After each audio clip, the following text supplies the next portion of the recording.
and gentlemen, it's another live broadcast right here on KBS Extra on Aftermath FM. Big shout out to everyone who's tuning in to today's show.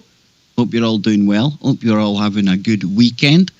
It's crazy town here in Glasgow. We had 100,000 people attending the climate protest today. Greta was speaking just yards from my location. Ooh, boy, did that really trigger me. Yes, indeed. So what better time than to bring in my good friend, Jimmy Jeans. Jimmy, how you doing, man?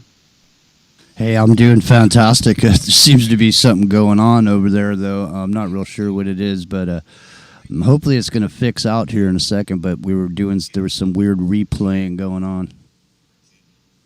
So are we going out or not going out? Yeah, we were going. Yeah, we were going out until you started talking, and then your music was still playing, and I couldn't hear you. And so now I'm not sure. I have to check because I can't hear it and talk to you at the same time. Okay, you check. You have a quick check, right? Make sure we're all good in the hood, dude. I tell you, the joys of live broadcasting. Yes, indeed, we've had a thumbs up from Jimmy Jeans. We are good to go. So, Jimmy, how have you been, man? What have you been up to? It's more truth bombs and crazy talk with Jimmy Jeans. I'm loving the name for this show, dude. Well, I'm doing good, man. I now that I know that we are live and dangerous on Aftermath FM, I think we're doing good. You had me panicking there, man. I was sweating bullets, Jimbo. I know. Sweating bullets. It's always, living on the edge, man. That's where it's all happening, Kev. On the bleeding edge. And, you are always on that bleeding edge. And now here we are on a Saturday with the extra Kev Baker. Isn't it great? Isn't it great? Man. And again, to everyone out there, you might not know me. I would hope most of you do. You usually hear me over on tfrlive.com or on YouTube. But just recently, about 4 episodes ago, I started this podcast, KBS Extra, right here on aftermath.fm.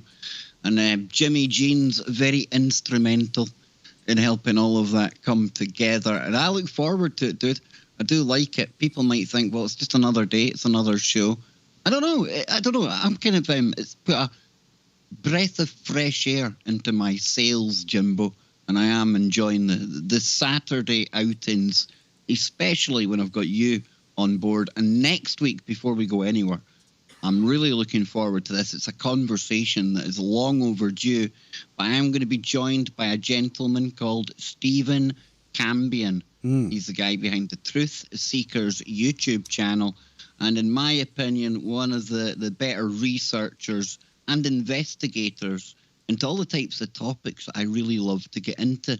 The UFOs, the woo. But over the time, Jimmy, being online, there's been that many lies, LARPers, disinformation. I've become kind of jaded with it all.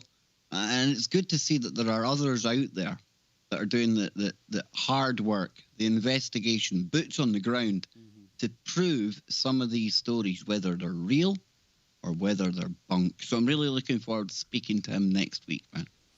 Yeah, I mean, the world is filled to the brim with unrealistic MRFers. Yes. Isn't it, though? I mean, so it's gone to the point where, I mean, literally, I think a bunch of people showed up over in Texas last week. I think they're still there. They're still there. It wouldn't surprise me. Are they camping out on the grassy knoll? They were making a queue in the way they were standing. They were taking the Pledge of Allegiance at the time when they thought that the resurrection of JFK Jr. was going to take place. Yeah, crazy times, dude. I know. Oh, so just in case people aren't hip to it, basically, JFK Jr. died in a plane crash, and people said that he didn't really die. He knew they were going to try to take him out, so he purposely didn't get on the plane, and he's been hiding out all this time, waiting for Trump to get in office, and now that Trump was in office, he was going to come and reveal himself. And during the whole election, dude, there was some dude sitting behind Trump at every single one of his, rallies or whatever. And there was this whole thing that was him. That was the guy with you usually seen him with a black hat on. Yeah. As well. Yeah. That's him. What's happened, dude? I mean, there's still. I mean, I really did think. I mean, me and Scott Lopez said that this had all the potential to turn into a cult, mm-hmm. and it has. But there's a big part of me that thought it would have gone away, say, even maybe midway through Trump's term in office. But mm-hmm. no, it just seems to be rolling on. And rolling on. 2 more weeks. It's going to roll on 2 weeks at a time until 2024. And then, I mean, did you see? This is going to crack you up, man. The listeners, too. You remember this guy, Lynn Wood? Oh, dude. I'd never heard of this character, Lynn Wood, until he emerged onto the 17th letter of the alphabet, Buanon. Mm-hmm. Him and the Kraken lady. They came out. Sydney the Kidney Powell. Yeah. Well, check this out. He wants his $375,000 back. He donated $79,000 to Trump, and he wants it back. The grifter got grifted? Well, listen to this. Say it isn't so. I'm saying it's so. And listen to this, dude. Can we throw in Mike Lindell, the pillow guy, as well? I was planning going out as him at Halloween, just get a cheap suit and a pillow, but nobody in the UK would have guessed it. Well, dude, all you got to do is play Tears on My Pillow. And you can on Aftermath FM. Tears on My Pillow, but he wants his $379,000 back. And so the thing is, but here's the thing, the supporters of Trump, because this guy wants his money back, they're all of a sudden going, yeah, wait a minute. I gave $50. Where'd you spend my money? Because that's the whole thing. He wants to know where's the money. What'd you spend it on? Man, remember Rudy Giuliani, that rat? He's a rat. When all his hair dye was running down his head and all that. I'll never forget that, dude. Exactly. He looks like a rat. Well, he is a rat. But the funny part is Trump left him standing there with his dick in his hand because he needed money. Trump didn't give it to him. He literally was going on the internet saying that he would record you personal greetings if you sent him $100 so he could fund his legal defense to defend himself against some of the charges that came against him as a result of being affiliated with the Trump organization. So Jimmy, can I ask you realistically, in all seriousness, I know I like to laugh and I like to joke. Mm-hmm. What happens in 2024?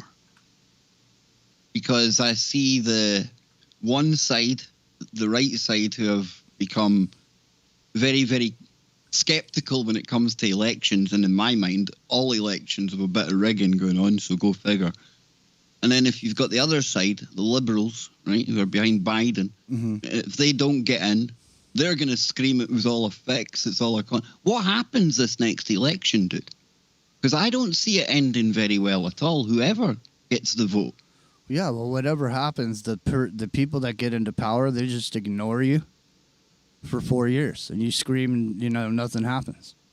It never used to be quite as bad as this. Like this last, moving in 5 years now. This, like in the post-truth world. Remember that? Who was it that came up with that term? Wasn't it Bilderberg? Years ago, the post-truth world. Mm-hmm. I mean, in the post-truth world, nobody believes anything anymore, right? So neither side are going to accept the result. And it just looks to me like, I don't know, dude. It doesn't look good. Perfect place? It doesn't look pretty. It's the perfect place to be. Nobody believes anything anymore, and people are divided on what's true and what isn't, and who's the right and who's wrong. So, I mean, everybody's in this abyss where you can never go anywhere. There's only frustration. There's never any realization of methods of solving the problem. There's no happy endings, Jim. There's no happy endings. No, there's only frustration. And how long can a person be frustrated before they burst? I mean, at some point they will burst because you have to let the pressure out. You can't keep pumping air into the balloon. You know, there's people that are into that, man. That the more air that you put in the balloon, it's like it gets closer and closer to the moment that it's going to pop.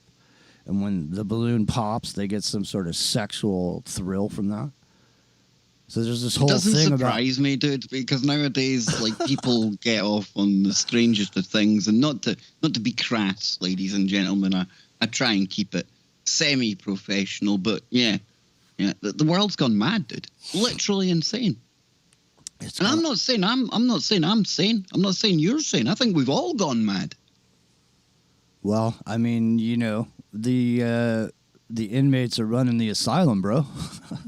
You know, I mean, we've reached the point where the bad boy icon is now out in front of everybody. So these people are ripping us off right in front of our faces, and they're all bad boys. They don't follow the law, but you know, they got this one part of them that's likable, and so we'll forget about all the bad shit they do because they support our agreement reality or whatever political ideology we want to go ahead with. You know, and I think, you know, honestly, I think this is the time, you know, it would be time where people would, you know, look at each other and say, hey, man, you know, let's find the similarities, okay? Let's come together on the similarities, overwhelm this junk government that we have with these corrupt politicians taking money, filling their pockets with money and silver out. You know, it's like they're running out the door with all the silver and the candelabras and, you know, and nobody cares, you know. Nobody's doing anything about it because half the police are gone now. Everybody's leaving. There's really nobody left to do anything. Pretty soon, you know, at some point, do you think the public will just realize it and just go, you know what? Nobody's here to stop me. I was watching video of people stealing shit right now in America, stealing, the stealing that's going on. And especially in California, like up to $900, they won't call the police or whatever. There's literally videos of people just coming into the store with bags, like black trash bags. Dude, that sounds like the East End of Glasgow. The stories I could tell you went from my time working in retail security. Mm-hmm. Dude, craziness, man. And you're saying that's now hitting like epidemic proportions over there. And add into the mix, I was reading this week, and this is really interesting, I think. And it's something that's been highlighted by alternative media before. I know me and Jimmy have spoken about it. But I believe from what I read, and in particular in America, there's a big heroin dry-up. There's a heroin shortage, man. The opium isn't getting in anymore. Now, if we rewind the clock, Jimmy, right, to the time when we went into Afghanistan, I say we, because the UK was there as well as America. And we were told they were burning all the poppy fields and they were going to take control of the opium trade. And oh boy, did they take control of it. Mm-hmm. Because in the years after the invasion of Afghanistan, the opium trade, the opium output for the world, the export, most of it was coming from there. Go figure. The Taliban have been in, a couple of months? And they've knocked that on the head already, dude. So you're going to have a lot of people strung out. There's a big heroin problem in Glasgow. And any time there was like a dry-up of the supply, these people would start losing their minds, dude. And I would imagine that's tying in with a bit of the crazy shoplifting and stuff you're talking about. Well, dude, I'll tell you what. I'll pour gasoline on that fire.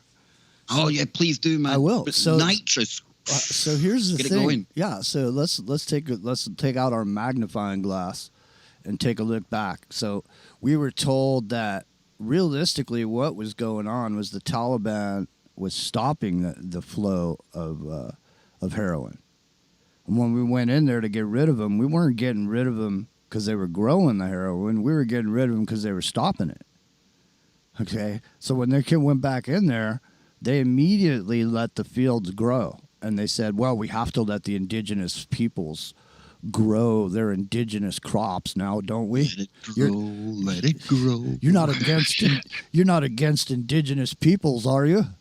You're not against heroin addiction, are you? Well, so no. So then what happened is, now let's flash back to America and the doctors and the pharmaceuticals companies. And they say, hey, Bob, listen, we got this new pain medicine. It's called hydrocodone. Okay? Listen, You used to prescribe other stuff it begins with a V. I can't think of it. Vicodin. You used to prescribe a Vicodin, Bob, but forget Vicodin. Vicodin's dead. Okay. What you got now is you got oxycodone. See, jam this down people's throats. Here, Bob. Here's a bottle of 200. You can have this one for free. Listen, take it home. Try one for yourself. They're literally getting people hooked on it, dude. They got people hooked on it, and then they. And I got a personal story. I mean, I'll add to it with my own personal story because I was going through the treatments of my cancer and all that. I had stage 4 lymphoma. I was going through treatment. So I was in a lot of pain. So they gave me literally not a prescription bottle, but a bottle from the factory that said 200 tablets on it and gave it to me. So, I mean, I never took more than the prescribed amount because that shit, you can die really easy with that. But I always took the maximum amount every time. But at the time I ran out and I went back, they tried to hand me this form. They say, here, Jimmy, fill out this form first. Well, we're going to give you some, we want to give you your pain medicine, but just fill out this form. So I look at the form. It's clearly a psych evaluation. The kind of questions it's asking. I go, I'm not filling this out, man. I said, this is a psych evaluation. He goes, yeah, well, you might be a drug seeker. I'm like, how do I be a drug seeker? I wasn't seeking drugs before I had cancer, And then you gave me them for my pain, and now you're taking them away and making me, come down and beg for it or whatever. So anyways, one thing led to another. I eventually got off the pain medicines, but a lot of people didn't. A lot of people need that medicine every day. They still need it. They got back problems. They got leg problems. They can't walk, this, that, and the other thing. They got hooked on that, and then they turn you into a drug seeker for finding it. Then you can't get it. So everybody goes to the street to get it. They go to the street to solve their problems. So that what they're doing is they're getting heroin to solve their problems, and now the heroin's cut off. Yeah, this is live, Angela. So so it gets cut off. The supply now is cut off, and so what's going to happen is the price is going to skyrocket. But it's the same. It's the same company that's been there the whole time, right? It's the East Indian Tea Company has been running drugs. Drug running is what makes the world go round, man. That's what the Skull and Bones is all about, man. That's what that black flag with the skull and the two bones. Yeah, that's drug money, man. Anyway. Now, for people out there as well, if they want to learn more about the East India Trading Company and the Rothschild connection to what's going on in the world, I can't recommend Brendan O'Connell highly enough. He covers all of this stuff in great detail, and he also covers the Israeli aspect of things. And I've seen him doing a brilliant episode on the NSO group and the Pegasus software, backdoor into everyone's technology. Oh yeah, I see America's put an embargo against that company, and just in the past couple of days they've sanctioned the NSO group. I think it was for their participation, the role they played in the assassination of the journalist from Saudi Arabia. Remember, they took him into the Saudi consulate over there in Turkey, I believe it was, and he came out in black bags. Yeah, so yeah. Well, I've heard that. Between the East Indian Trading Company, the Rothschilds, the Israelis, and their tech industry, there's a couple of real big pillars of how the world really works, right? Well, there was a connection to Trump with that whole assassination too. With that Saudi assassination thing that happened that nothing got done about. But so we're at a place where you mentioned the technology, and obviously we're on the precipice of what people have dubbed the metaverse, and we were talking a little bit about it last night about how the line between being fully immersed in virtual reality and reality itself is going to become very blurred. Well, it's like we joked the other night on the show, right? I mean, we were laughing and joking about the people into QAnon at the start of this broadcast. But you can see how that group there, they would absolutely happily swap reality for a corner of the metaverse, that's exactly the way that they're thinking the world works. JFK Jr., you could animate the avatar of him, bring him back. Exactly. Yeah, you could. And so, I mean, the thing is anything. Did I go too far there, Jim? Did I go right too far there?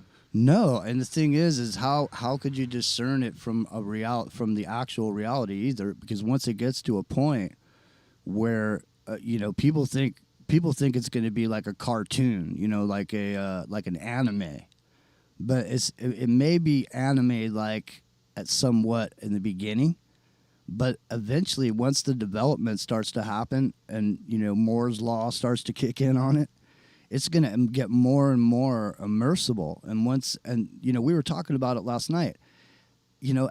On some level, how can you when it's like you and I are here doing the show right now, and that we think we're awake. But what if we dream this every time? What if we go to sleep somewhere else and when we're dreaming, we come here every day? And you're on the internet with me, and you don't exist in physical reality. Like, you're not physically in my world. You're in my world through the ether space. You don't exist. You're ones and zeros materializing in nowhere land on a screen somewhere in Santa Cruz Mountains. You know what I mean? So we're not even physical as it is. We are literally living in a virtual reality as it is right now. Pixelverse. We are in the Pixelverse, ladies and gentlemen. We are. Yes, indeed. And the only thing that separates us from the signal from the noise is the Kev Baker antenna right here. You put up the antenna and we, definitely... Dude, I was garbage. I'll let you in a little secret. I was in signals in the army, Royal Signals, and we would have to put up antennas, right? Dipoles, all the works, Jimmy. You'd have been quite impressed with your telecom days. I'm telling you, man, we were having to do it MacGyver style, off trees, and all this kind of good jazz, right? I was garbage at the antenna work, dude. Garbage. Math would come into it. You'd have to work out the length for the frequency. Yeah. Oh, so don't be relying. The moral of the story is, long way of saying it, don't rely on any antennas from me. Well, I knew a dude that all he needed was a piece of fishing line and a piece of tin foil and a grounding rod, and he could jam signal. He got the grounding rod. Well remembered, yes. Yeah. And he told me that they used to send him around the world to get jam signal for the Russians. This isn't Epic Journeyman. It's another guy. This is the guy that taught me how to do wireless commercially. He's the guy that was my mentor. Jimmy, you should just call them a source, a secret source. It sounded really cool in today's internet world. I know. You wouldn't even believe his real name was Jim Morrison. Oh, I thought you were going to say Hector Brocklebank or something like that. Jim Morrison, dude. I swear to God. Was he not building doors and things like that? Crap joke, I know, but I had to go there. Nah, I think we hit it off because I was probably one of the few people when I met him, I didn't make some stupid joke about his name. You know what I mean? With a name like that, everybody says something, man, when they meet you. But anyway, I was just bringing him up because, he said that he was over in Scotland, and he was jamming signal, and he said the most important thing he ever had with him was the grounding rod, because he said he'd go up there and there were sheep and sheepdogs and stuff, and he said that they would get attacked. They'd go out onto these lands, in the middle of nowhere to throw up these jammers, these signal jammers. So I don't know, man. Signals can be jammed. Who's going to be the jammer of the signal? The world Fake signal. news. The sheep in Scotland are friendly. Don't read too much into that, folks. But the sheep are fine. And hey, listen, a little bit of fresh steak takes care of any sheepdog. Dude, hypothetically, in a way, you can put your grounding rod in wherever you like. Speaking of steak, my mom was telling me her friend went to a restaurant last night, ordered a steak. Okay, steak, just figure it's a plate of food. Steak, potato, whatever, bread. $38, dude. Now you're getting up near British prices. Good on you, man. Well, $38, man. I mean, seriously, it's getting to the point. Like, you go down, even if you're a working person and you got to go get yourself some fast food. You used to be able to like rely, go down there $5-6, get yourself a bag of shit just to tide you over. You know what I mean? To make it through the day. Big time. Yeah, you ain't making it through the day like that anymore. You don't go to these fast food joints now. It's for you're talking $15 for a bag of food and something to drink. Yep. So it's probably usually it's half warm if you're lucky. Plus, in the end of the day, I mean, we know about these fast food establishments. Mm-hmm. I know they're convenient. I eat in them all the time. Yeah. Not trying to say I'm something special, but if I had my choice, dude, and I'm sure you'd be the same. Once you know what goes on in the back rooms of these like McDonald's and Burger Kings and KFCs, not for me. Did you see that video that the truck driver posted from the Popeyes chicken? No, with I can the imagine, rats, though. With the rats, dude? You haven't seen that? No, well, I used to work across the road. Remember I said I was in retail? Mm-hmm. We had a KFC just over the road, and dude, the rats were a problem. Glasgow's got a rat problem anyway because of the River Clyde. But yeah, and people are going in to eat, and you're thinking, I've just seen rats running around outside there. People don't just go in to eat at Popeyes. People get in America. People get in fucking fist fights at Popeyes over the sandwiches, man. It's like I would go as far as to say, and I remember looking at this with Scotty Lopez and the aptly named Popeye. Not Popeye's chicken, but the Popeye, our Popeye. Mm-hmm. And it goes beyond just being a fast food establishment, does it not? It's almost like an institution to you Americans, right?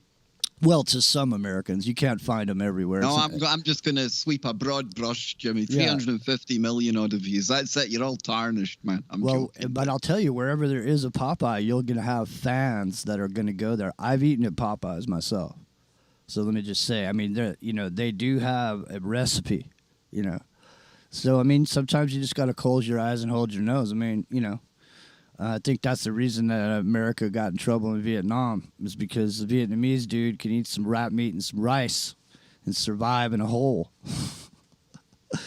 Americans ain't used to eating the rat meat, but, hey, maybe it's a cottage industry. You get yourself some cockroaches, start a cockroach farm and grind that shit up, make yourself some bread and get yourself some rats. Or you don't even need to get the rats. You can just buy yourself a high-powered air rifle and just sit back, at night and just pick them off one by one and just go, scoop them up and skin them, throw them in the pot, make yourself some rat stew. Dear Lord, I hope it never gets that bad, Jim. I hope the apocalypse doesn't pick up pace over stupid rats and squirrels and things like that, Dang, dude. I know. It's crazy, man.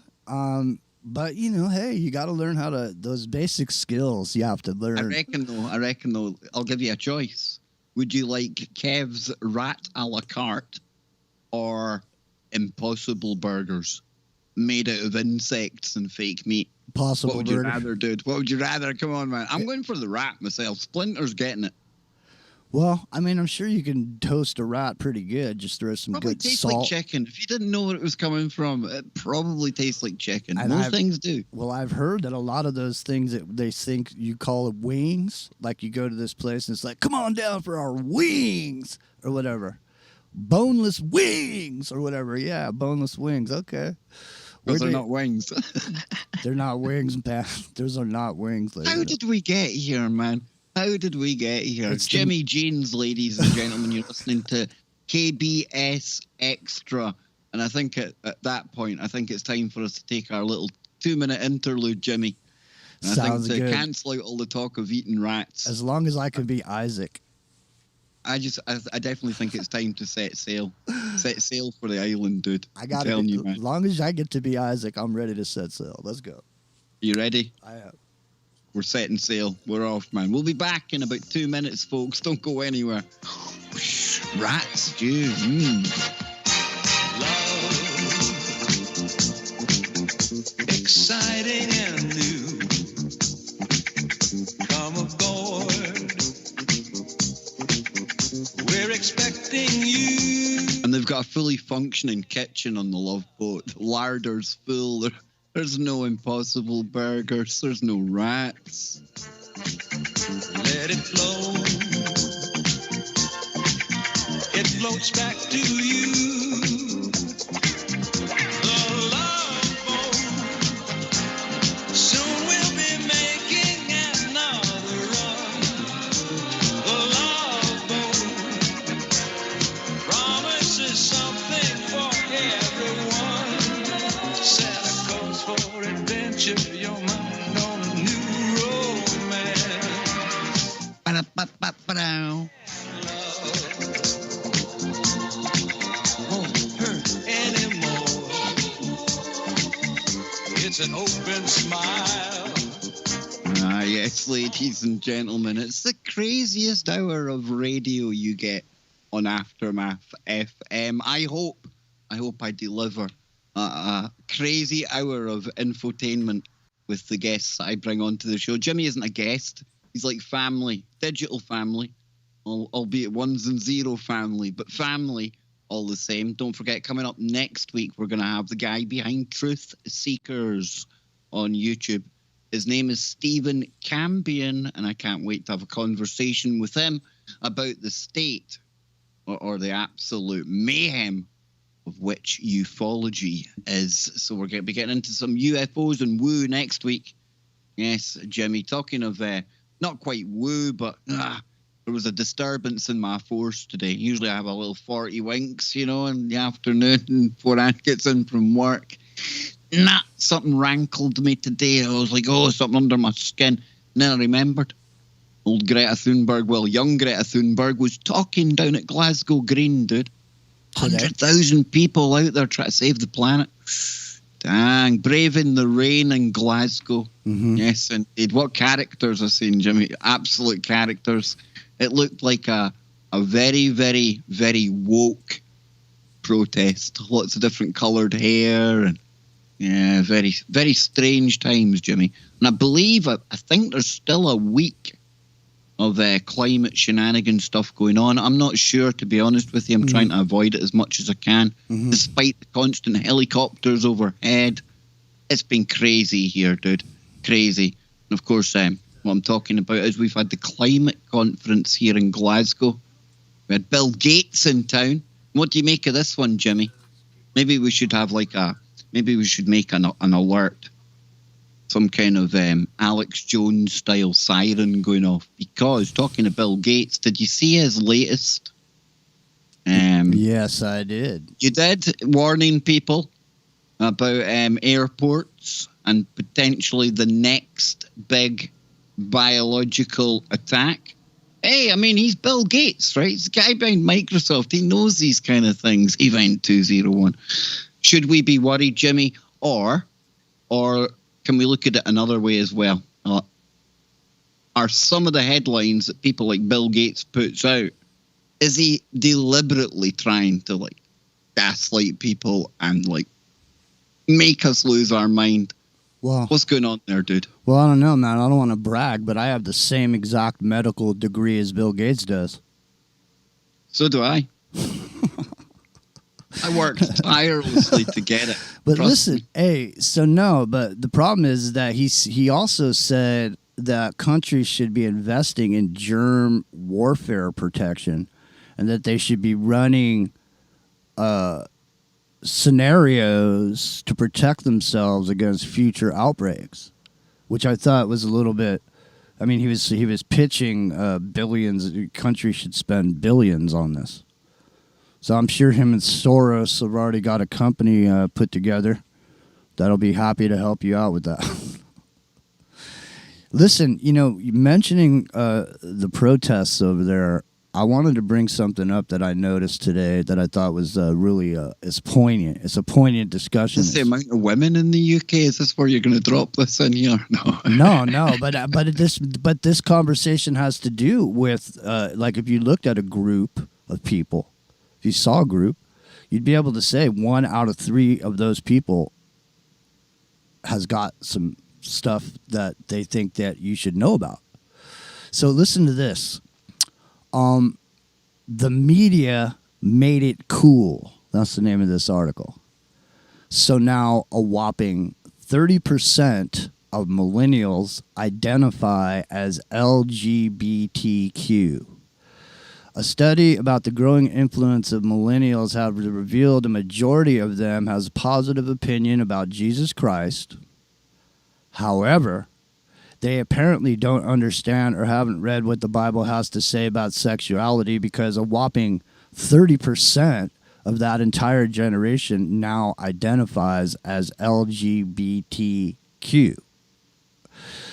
A 62-page research report titled New Insights into the Generation of Growing Influence, Millennials in America by George Barna was conducted by the Cultural Research Center at Arizona Christian University and Foundation of Freedom, blah, blah, blah, blah, yada, yada, yada, yada.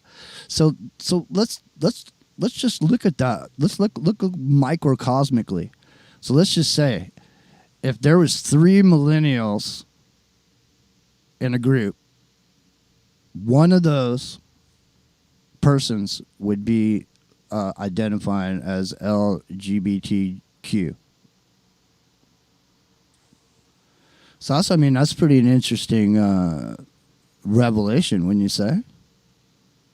Not shocking to me. Well, I mean, with the agenda that's been on the go now for years in schools, you know. Well, see, that's the exact thing that you just put out there right there, the agenda. So how much of that 30% is a decision and how much of it is the question hormonal? Would be, how much of it is hormonal? Like, because in the past, when people were gay, it was because they were born gay. Or when they want to be a woman, they were born that way. They wanted to be a woman. They had to be a woman. Okay, now there's a whole different thing going on where it's not that you're born that way. It's that you can just choose to be that way, and there's nothing wrong with that. You can choose to be any way you wish. I'm not saying there's anything wrong with that. I know exactly. Absolutely spot on, Jimmy. Yep. It's a big problem over here as well. You know, big problem. Big debate about the fact that, you know, this is clearly children younger and younger all the time are being offered hormone replacement therapy. And my question would be, and listen, whatever people are, have at it. Yeah, but I'm not. I wonder how many of these same people would have turned out differently had they have grown up in a school system like people our age are used to. Where sexuality and things wasn't such a big kind of thing. It was almost taboo. It was a big thing. When I was in school, you know, you had to we had a program over here called Living and Growing. And then there was an episode in that where you got to see a woman giving birth to a child. And I was in school in the 80s, not that long ago.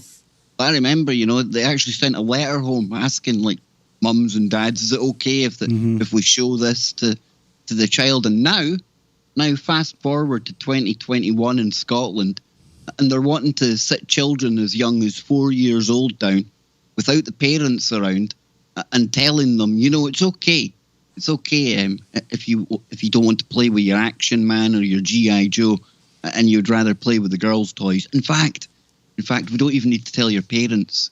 You know, telling little boys they can be little girls or little girls they can be little boys. Mm-hmm. I find that really, really overstepping a line in the sand. Well, this is clearly a manufactured group. Okay, this is a socially engineered group, and the easiest way to social engineer this is to remove the stigma around it. So, in other words, when we were in school, it was about sex. Don't be wrong about that, but it was about heterosexual sex. It's about girls and boys, boys and girls.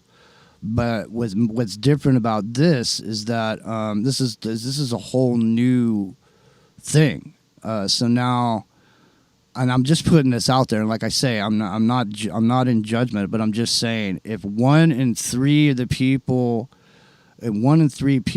are in a group are LGBTQ, and there's 30 of us in the locker room in the shower, okay? 10 people in that room are going to have certain tendencies. The other 20 have no idea that those 10 people have those tendencies. They're just in there minding their own business. You know what I mean? But it makes us get into an uncomfortable situation because now appearances aren't necessarily what they are. We don't know what's necessarily going on in somebody else's head unless they come out and tell us. So when you remove the stigma, then people can just be free to be whoever they want to be. If they want to be gay, they can. If they need to be a woman, they can. If they need to be a man, they can. When they're a woman, and whatever you want to do now, you can do because it's 2021. Do you know the highest demographic with the most disposable income? You know who it is? It's gay males. They have the highest amount of disposable income. So, I mean, from a corporate perspective, you would want to, first of all, build your customers up by removing stigma, and then coming forth with the social engineering program. And then once you have this built-in stable, now you can just market directly to those people, and then the marketing plus the stigma removal just ends up snowballing into everybody just being everybody. It'll be that thing, Brave New World, where everybody belongs to everybody. Love doesn't matter, and the only really thing we're looking for is just to have orgasm, really. I mean, and then just move on, right?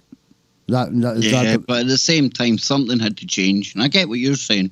But it wasn't that long ago here in the UK, people were getting like chemically castrated for being gay and locked up and things like that. That's what I mean. Look, and that is crazy. My problem is in the schools. Away from what parents can really have an input in, the influences that younger and younger children are being opened up to. That's where my problem is. You know, once you're an adult, you find consenting people what you're into, crack on. You're not harming anyone. It's nothing to do with me. Your business is your business. But when you're in schools and you're looking at the way that they're treating schools, and I think of the things I've read about Scotland and the SNP and the way that, let's call it what it is, brainwashing in many cases. Well, brainwashing. They get it from both ends, right? So everybody that's here now, all us adults that are here, we've been subjected to like 20 years of it, little by little, little by little, little by little. And we're already ready for it. But there's this new generation coming in that they're not under the same social programming as we were. We had a mom and a dad and a family and a da-da-da-da, or we had single moms or whatever that. We had all that. But in the future, really, it's just going to be, I mean, they're already trying to make it, they're making it so you can't say certain words in reference to people, whether they're whatever sex they are. So, I mean, at some point, the word mom and dad is probably going to be out of there too, because we're actually moving to a place where you don't need mom and dad anymore. You can just have a test tube now. You don't need it anymore. And the thing is, too, is that you look at this whole thing from a social, and I'm just looking at it from social engineering. Like I say, I'm not judging any of it. I'm just saying social engineering, I can see what happened to the population by this report is a detailed examination of how the social enginering is working. And it's like a scorecard, man. It is. And the thing is let's just be honest. If you're not using traditional methods, male and female insertion of the penis in the vagina and shooting seed and then having this grow into a baby, if you're not doing that, then you don't really. I mean, most of everything at that point, it doesn't matter, right? So I mean, if you don't need to do that, and you can just have a baby, then what about just having no babies? Because if the more people that are, leaning towards other than traditional methods of having sex or, enjoying themselves, those methods don't result in pregnancy. So that really ties right into the whole depopulation agenda, because it's keeping people from being born, because it's having people transfer the natural desire to spread seed and have babies to just merely busting a nut or having pleasure or an orgasm. So once you got to that point and we're there, when we get into the metaverse, we're only seconds away from, having a little get together in VR, and you may be able to, meet somebody in VR and have sex with them right there, go off into the bathroom over there at the club, in the VR club, and have sex with somebody right there. And because you got the haptic suit on or whatever, you feel everything just like you feel it, and the other person feels everything too. It's going to be like that, and we're on the precipice of it, don't you think? And obviously, most of the video technology that was originally designed for the internet was designed by the porn industry. So, do you think the porn industry has a big, huge investment in technology that's coming out as far as VR goes? You best believe they do. You know what we found out, Kev? You're gonna love this, man.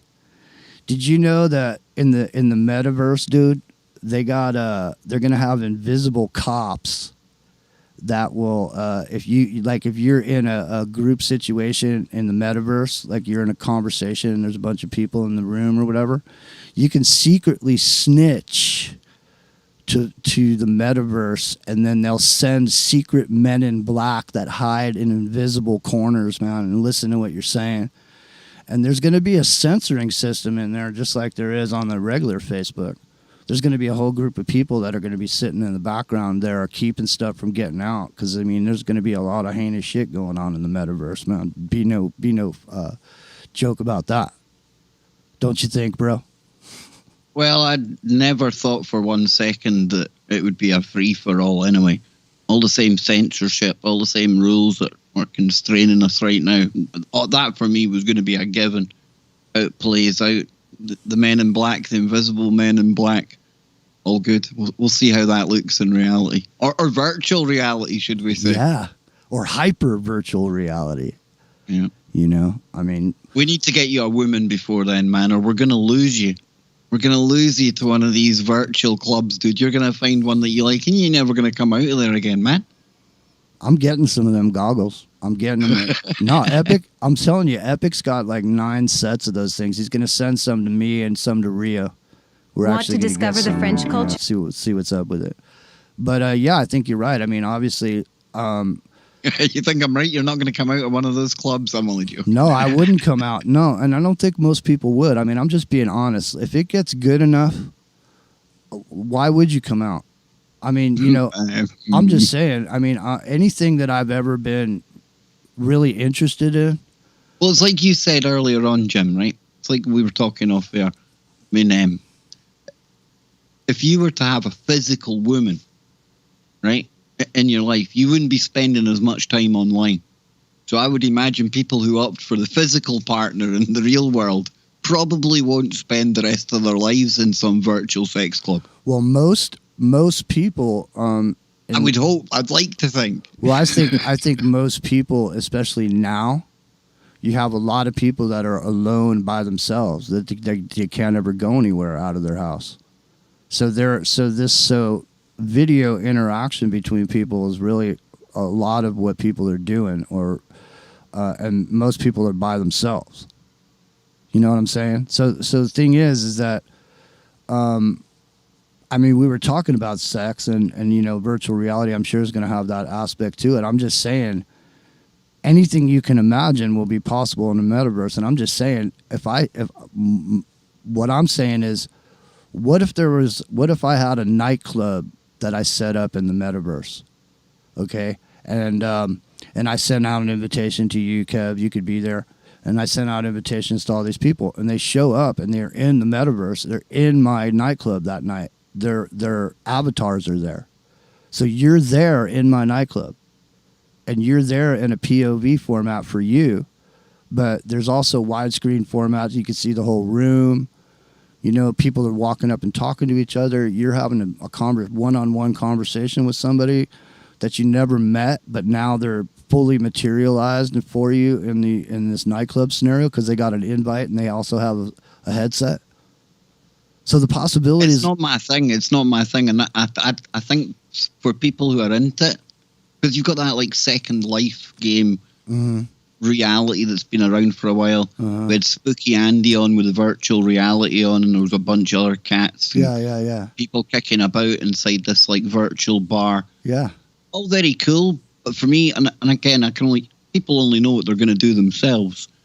It's not something that I can't see me swapping the amount of time I'm on the PC for sitting with that headset on. Well, the thing is that your PC will be on your headset. So there will be no screen. There will be no PC. You'll see a screen, and you'll be able to put your hand up in front of your face. Still going to have devices and websites. It's not like the internet's not going away. It's not going away. There's still going to be the internet and websites and things. So. Oh yeah. But the thing is that that's what I mean. It's going to be, for example, they just we only have a few minutes left, but they just donated $22 million to these new face masks for the United States military. And they're these, they look like a shield for a motorcycle helmet. You know what I mean? But inside, when you're looking out from you got a heads-up display. Yeah. Right. And you got heads-up display. So everywhere you look, it's pumping data. It's going, it's like the Bionic Man or whatever. Yeah, but again, that's a lot different from sitting with your haptic suit on in the corner, jacking off till the end of time. That's not what I was saying, dude. At all. But it's different though. It's different, dude. There's going to be a lot more to, the virtual reality than sitting in a haptic suit jacking off. That's not what I was saying. This is what we were talking about. This was the conversation we were having. Yeah. This is exactly. So how's it different? Well, it's different because, that's, an aspect of it, but that's not the whole thing of it. I'm just saying you could meet somebody in the virtual reality and have sex with them and never go across the world to the UK to see them or wherever it was that you met that person. Because my point is that won't be for all people, dude. Well, not all people go porn sites all the time, but they're there. Right, but how do you know that you're not even doing that now? How do you know that what you're in right now is not that?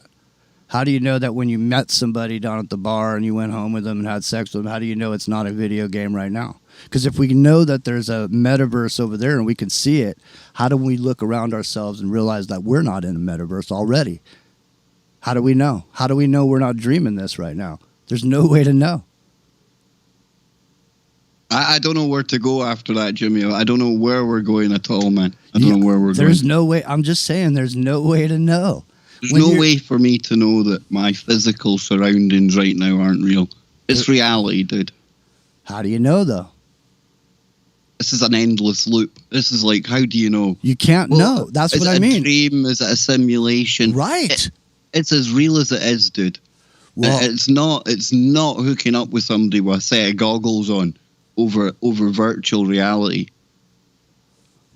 Well, all I know is you'll be able to sit across from somebody and look them in the eye and have a conversation with them, and their eyes are going to react just the way they would if you were sitting right there. It's going to be like that. And people are never going to get out of it. There's going to be some people. Look at the way people play just video games like first-person shooter stuff. And the thing is it could turn into anything, any video game that already exists. Once you're in the metaverse, it could turn into a video game. In other words, let's say you were in one of those bar situations. Somebody did call one of those invisible men in blacks.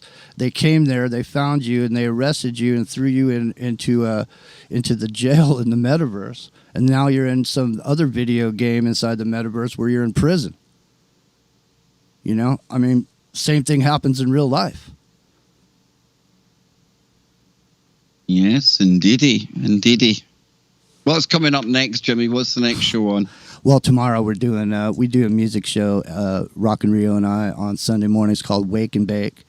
So we're going to be here tomorrow morning. We're going to be playing some music. We're going to talk about the Bay Area a little bit, and we're just getting into it and having fun. We mostly just, how we talk about positive stuff. We don't really get into any of the negative stuff about the music industry. We talk about, different musicians, people that are gone, people that are up and coming, It's great fun for both of us, because, all week long, we get into the more, hardcore information. So it's nice to come on a Sunday and just smoke a bowl in the morning and play some music and talk about it. So it's good. It's any good reverse speech lined up? No, not tomorrow, but we did the whole Zuckerberg introduction to the metaverse. Rio did the whole 120-minute presentation, and it's straight up. It's we don't have much time to go into it, but yeah, it's pretty much it's evil, man. What he was saying in reverse, it's about as evil as it comes, and but like I say, it's going to be so enticing that, and once you go in there, once you're tempted to go in, you won't come out. Whether that means anything, it could be you're in Grand Theft Auto territory. How many people played Grand Theft Auto for hours and hours and hours, just sat there for like 12 hours playing it, just getting up and putting something in the microwave and coming back with your controller in your hand? There's plenty of those people, So I think they will spend quite a bit of time, and the hyper reality will take place, and people won't want to come out of it. They'll rather be in that. I'd rather be in there, living it up large, like you were saying in your Grand Theft Auto pad, than living back here making $12 an hour working at one of these fast food joints. Hell no. Give me the real world any day. Any day. We are out of time, folks. I'll be back same time, same place next week with Stephen Cambion from Truth Seekers. And artificial intelligence are really going to transform us into gods. And I don't mean this as a kind of literary metaphor. I mean it in a literal sense, that humans are acquiring divine abilities, especially the ability to create and to design life.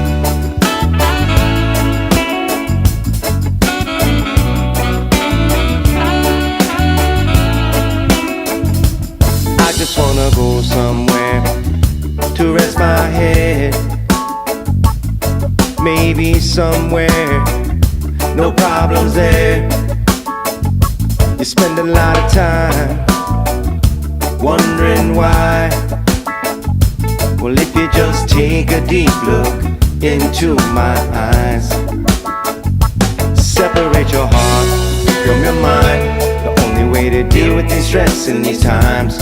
You're walking down a lonely road. You never know what the future holds. Are you feeling it's the right time? Rivers flow, turn the night light. Ancient scrolls says the time's right. Let me know, yeah. Are you feeling it's the right time? Rivers flow, turn the night light. Ancient scrolls says the time's right. Let me know. Some say smile 'cause it ain't that bad. Pop another pill, the doctor said. Remember those feelings that you felt. Well, maybe you should get some help. Take a little time to breathe it in. Well, I can feel the fleas crawling on my skin. You'll have to give in to your want. You make another call, ask for a feeling. It's the right time. Rivers flow, turn the night light. Ancient scrolls, says the time's right. Let me know, yeah. Are you feeling it's the right time? Rivers flow, turn the night light. Ancient scrolls, says the time's right.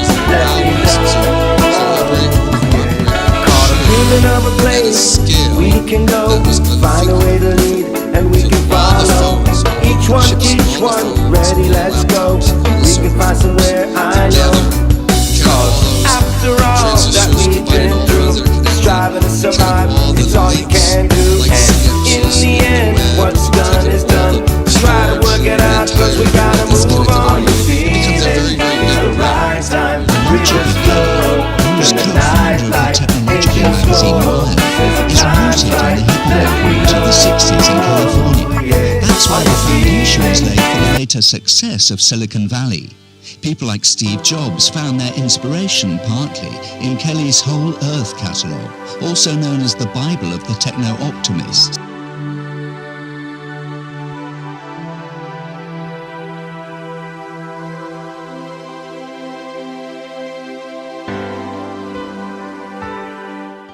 Because yesterday I hadn't spoke to Jimmy in some time, and I was doing my usual, trying to do 5 things at once, get the kind of show ready, get logged into the network, get Skype sorted, as you do, and Discord and everything else going off all at once. And Jimmy's telling me, Kev, I found this really, really, really interesting thread on Atlantis, Atlantean technology, hidden history, maybe lost races, Antarctica, and it's all kind of interwoven with really cool woo and science.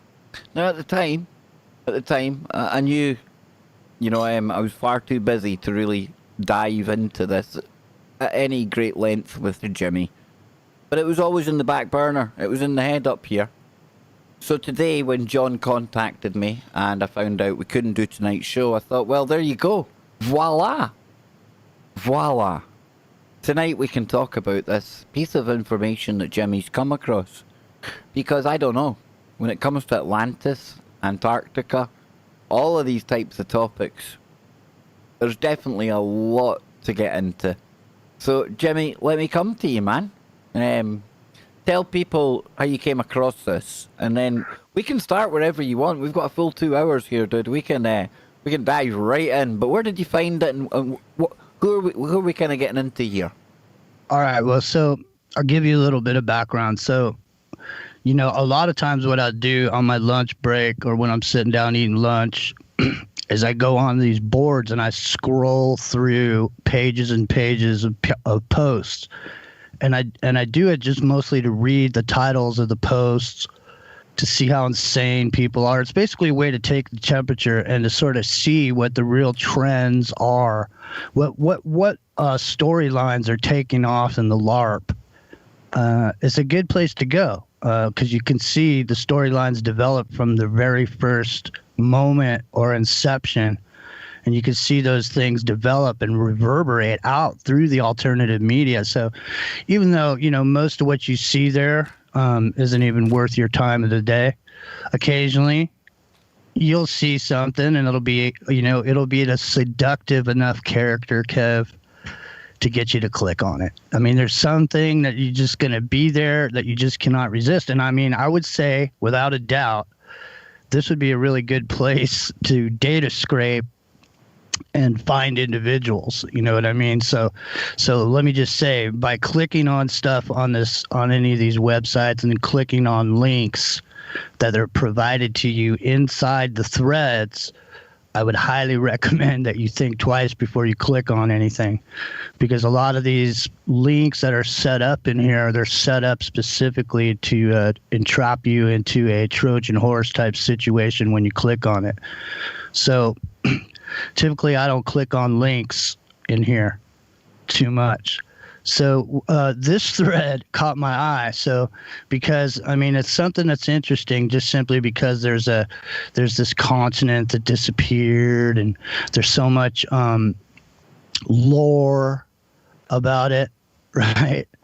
And so this Antarctica is Atlantis is the title of this thread, and it says, I am happy to answer any non-military questions regarding the Antarctic colony and its peoples.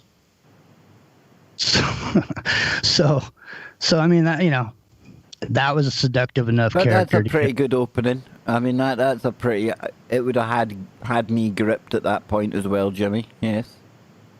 All right. Well, do you want me to read the very definitely, first dude. Yeah, go for it, man. The very first section of the introduction. So it says, this may be hard to understand or grasp at first, but if you take some time to consider the facts, you will come to the conclusion that there is a vast cavern under the ice in Antarctica.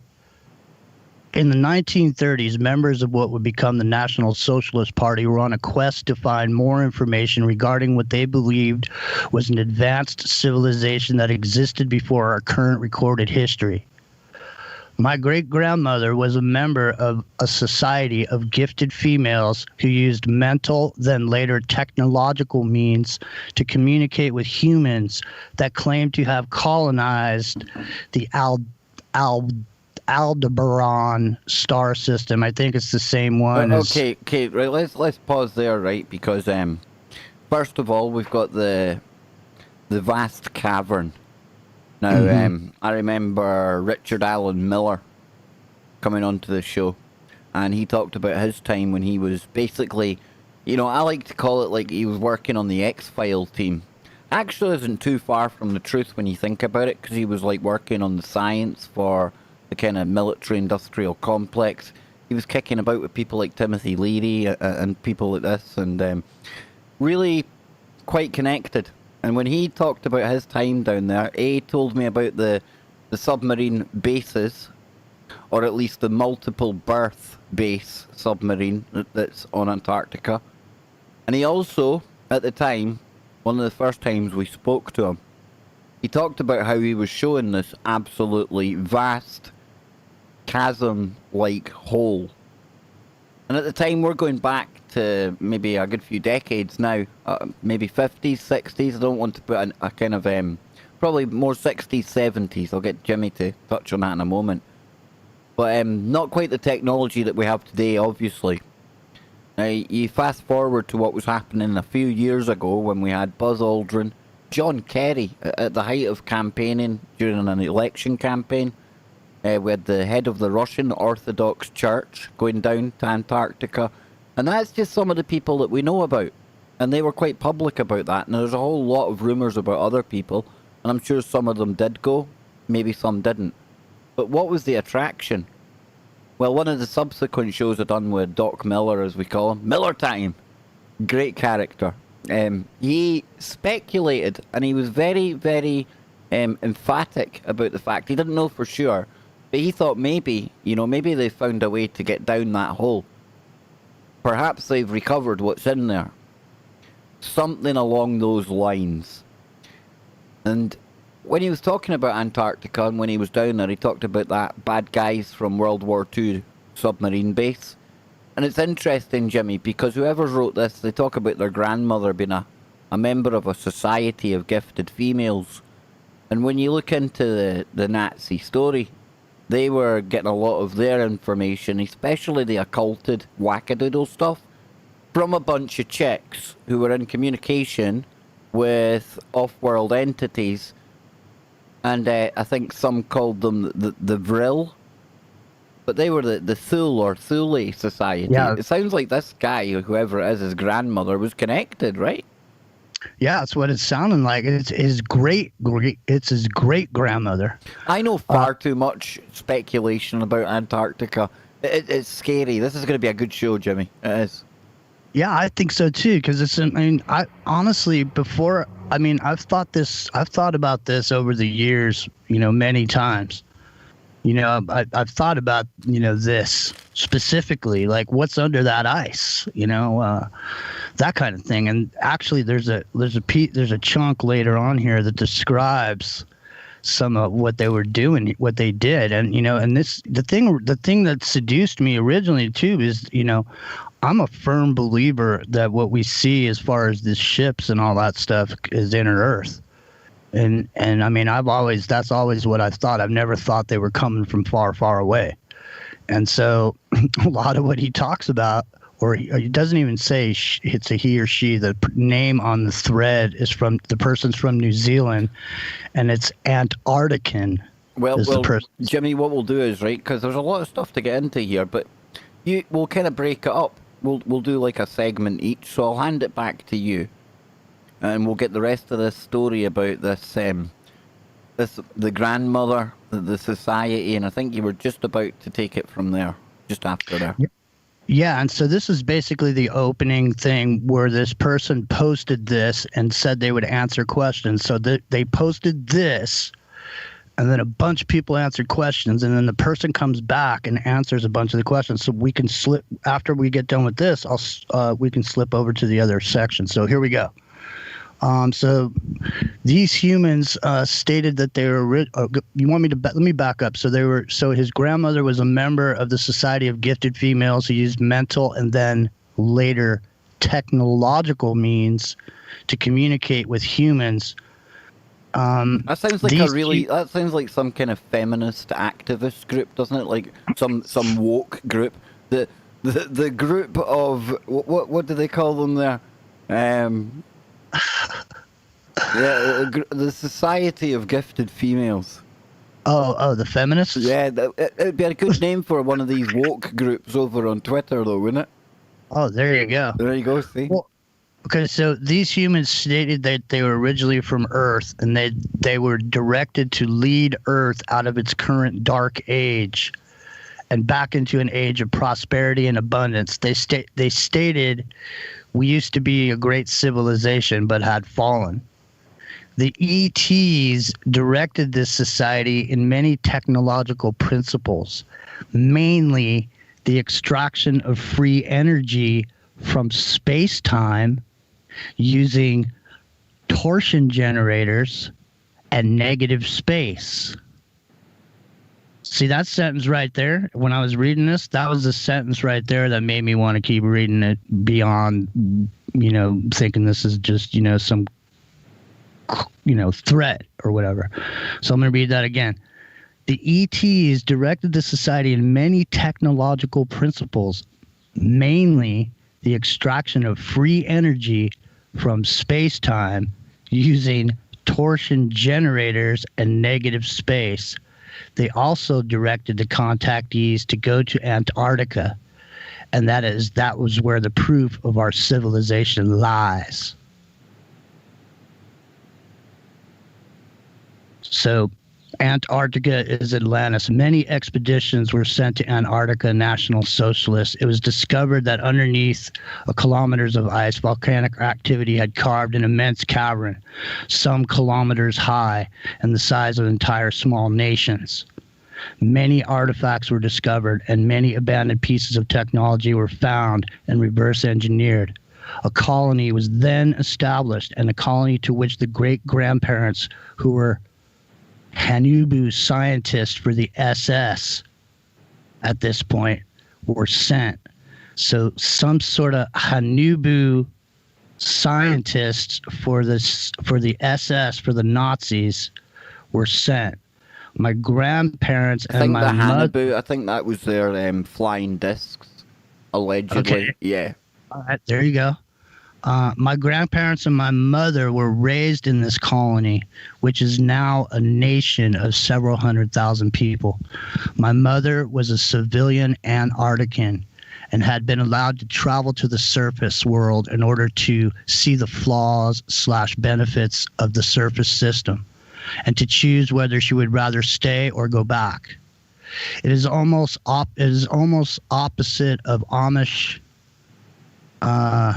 Rumspringa, as where she is from, technology is far more advanced, and thanks to the mastery of electrogravitics, vril, energy is abundant, and there is no scarcity. She chose to stay after meeting my father, a Scottish mason in South Africa, where I was born. I am happy to answer any non-military questions regarding the Antarctic colony and its peoples, as well as their current way of life and technological capabilities. I will ignore all negative posts. So is this person claiming to be a citizen of the Antarctic colony today? Let me see here. Let me roll back on this here. It seems that way, right? She chose to stay after my father, so she stayed there, right? Yep. And he was born in South Africa, or she was born in South Africa. Yeah, she chose to stay after meeting my father, a Scottish Mason in South Africa. So this must be the child of the Scottish Mason and the woman who's. Is it her or great grandmother? I don't know. I'm not sure. But anyway, this is pretty interesting, right? Because we know that there was definitely the submarine base, right? I mean, we know that they had great interest in what was going on down there. Was it New Schwabesland, or New Schwabesland, something like that? But if they had that down there, and we know the stories that we've talked about, at the heart of it, there must have been personnel. There would have to have been people, permanent personnel. I remember in the signals, we used to laugh and joke, but tongue-in-cheek joke, because it would be like a punishment posting. They would send you to the Falkland Islands. The Falkland Islands is like not a kick in the bum away from Antarctica. And they would call that they would literally call that like the punishment postings with the penguins. Because you were stuck down there for 6 months at the bottom end of the world with nothing to do. But my point being that where there's military activity, there's got to be personnel that go there to man the place. I know man isn't very politically correct. They person the place, right? But so there's got to be somebody down there. So if there's somebody at some point, Jimmy, you'd think that there's some lineage, that there's going to be people, their grandparents were down there. Oh, yeah. They're down there right now. They're there. They're still there. I mean, and apparently they're living in a world where there is no scarcity. So, hey, I just dropped that next section in there. Well, I've got the web page up here, so I'll take you do? Yeah. Okay, great. Sorry about that, bro. I didn't know. Go ahead. No, I've got it here. So it says. So the next bit it says. I'm just going to make sure this is the same person. Yeah, it is, I think. Yeah, it is. So it says, Antarctica is Atlantis. I'm happy to answer any non-military questions regarding the Antarctic colony and its peoples. It says, when you cause a charged liquid material to rotate in a vortex, it promotes an incredible static standing wave energy that can be used to charge the entire outer hull of the craft. Now, we've often talked about the bell and the rumoured circulating of red mercury, counter-rotating streams of red mercury. So this here, this vortex type physics, type mathematics, that's a real thing. So the standing wave, this is how I take it they're explaining how it works. And it says, think ionic breeze. It is a personal magnetosphere around the craft. Now, this amount of energy replaces the Earth plasma field of the Earth that you are normally enveloped in. And it forms its own gravitational field. Now, you have absolutely no sense of movement on the craft. In fact, from inside, all you see is an image change on a screen, and you step out into a new reality. Now, I know you're throwing your hands up in the air there, Jimmy, but granted, we have to take this as what it is. It's an anonymous source on a forum. Now, I like the woo, but we can't ever lose sight of the fact where it's coming from. But with that said, we'll now woo over what it's saying here, right? So it's basically saying that they've got this craft. There's no effects of inertia, anything like that. Sounds pretty cool, dude. And when you look at the Tic Tac videos and the To the Stars Academy videos that you see, there's something that we can see something.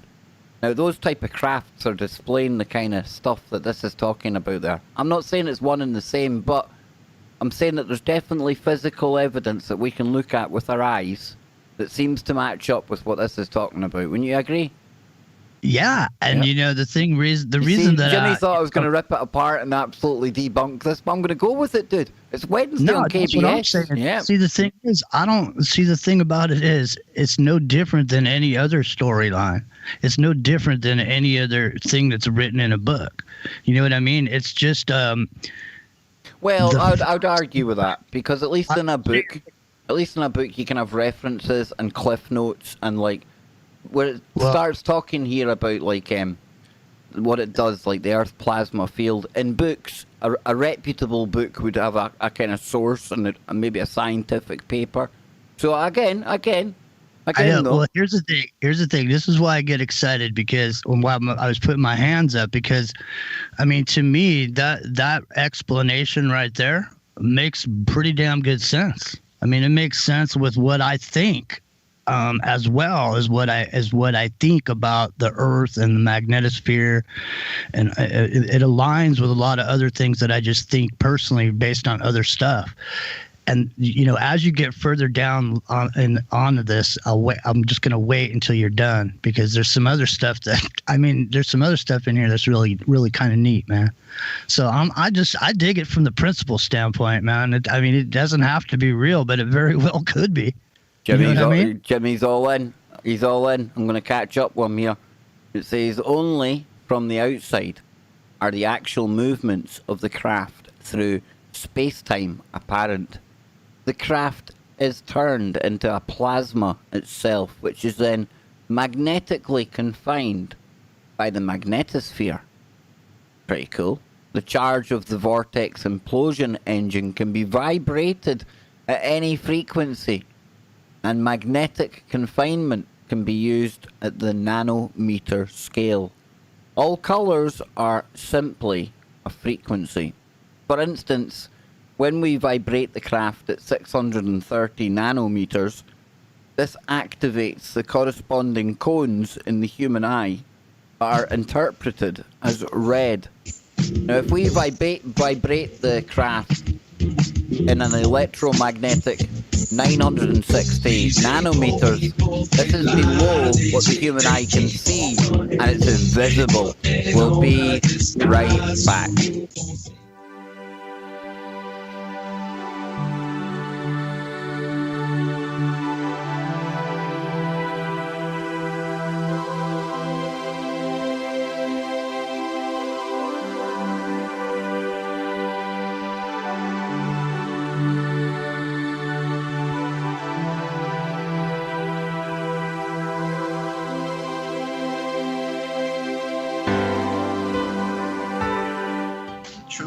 Welcome back, ladies and gentlemen. Kev Baker Show live right here on TFRlive.com. And I've got Jimmy Jeans here with me today, and we are getting into some, let me just say, unverifiable but very, very interesting information.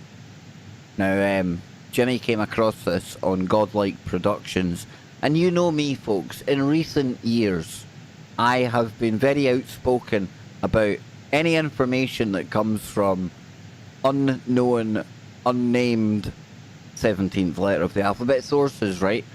And that's why when you hear me talking today, you'll be thinking that Kev Baker sounds like a cynical little bugger. Sounds like he's trying to almost debunk everything Jimmy's saying. And it's not that at all. It's not that at all. It's just that in the back of my mind, I hear all the people that I do work with trying to uncover some of the grifters out there, and they'll all be sitting there laughing, going, but Kev, look, you're talking about the same stuff. So let me just say before we dive back into this, I fully appreciate we can't verify where this information came from, but we're the #1 abnormal, paranormal show, not just in this world, but many others as well. And for that reason, that's why I can hold two opposing thoughts at the same time. A, that this is probably, likely, unfortunately, something we'll never be able to verify. But at the very same time, I'm able to dive right into it with my good man Jimmy Jeans here, and we are going to get right back into Antarctica, dude. And I had to say that, Jimmy. I had to say that because you know the kind of stuff John, Lee talk about, the people I go after. You know, I had to put it out there because they'll be going, Kev Baker, look at you. Clickbaiting on Antarctica. You can just blame it on old Jimmy, man. I will. That's what everybody does. Just if you just go, hey, Jimmy, and then people just go, okay, man. I will. I'll blame it on you. No, I think this makes for a good conversation, though. So now that I've got that caveat out the way, we can go back down the cosmic, icy rabbit hole of Antarctica. Right, there's so many things that tie to this story. So you're even taking the next segment. You're on the next segment anyway, dude. You got to reread that because no one heard that. It's just a little bit that it says if we vibrate the craft in an electromagnetic 960 nanometers, this is below what the human eye can detect. So the craft would not be seen. It would be invisible. So yes. Right. So that makes sense so look, here's an This has nothing to do with this thread, but let's throw this into the mix. Let's pour some gasoline on this fire. Let's add to the LARP. Okay. Here now. So if it's invisible to the eye because it vibrates at a frequency and becomes a spectrum of light that the human eye cannot perceive, then when you get these dudes that are looking up in the sky with these night vision goggles, and all of a sudden they're seeing a whole bunch of stuff up there, man. And so that's a part of the spectrum that you don't see without those glasses, right? So the thing is maybe there is platforms in space vibrating at a frequency using these same principles that are being displayed right here. Like maybe this is just, maybe if you're in the business of floating the New Jerusalem up in space, this is common talk, man. I'm going to be doing a couple of videos, I think, on the New Jerusalem and quantum stuff. I found some stuff today that blew my mind. I bet you did. But no, like you're talking about there, and I've watched some of the videos where people absolutely they're catching things on infrared, usually the third generation military night vision goggles, or a more modern type apparatus.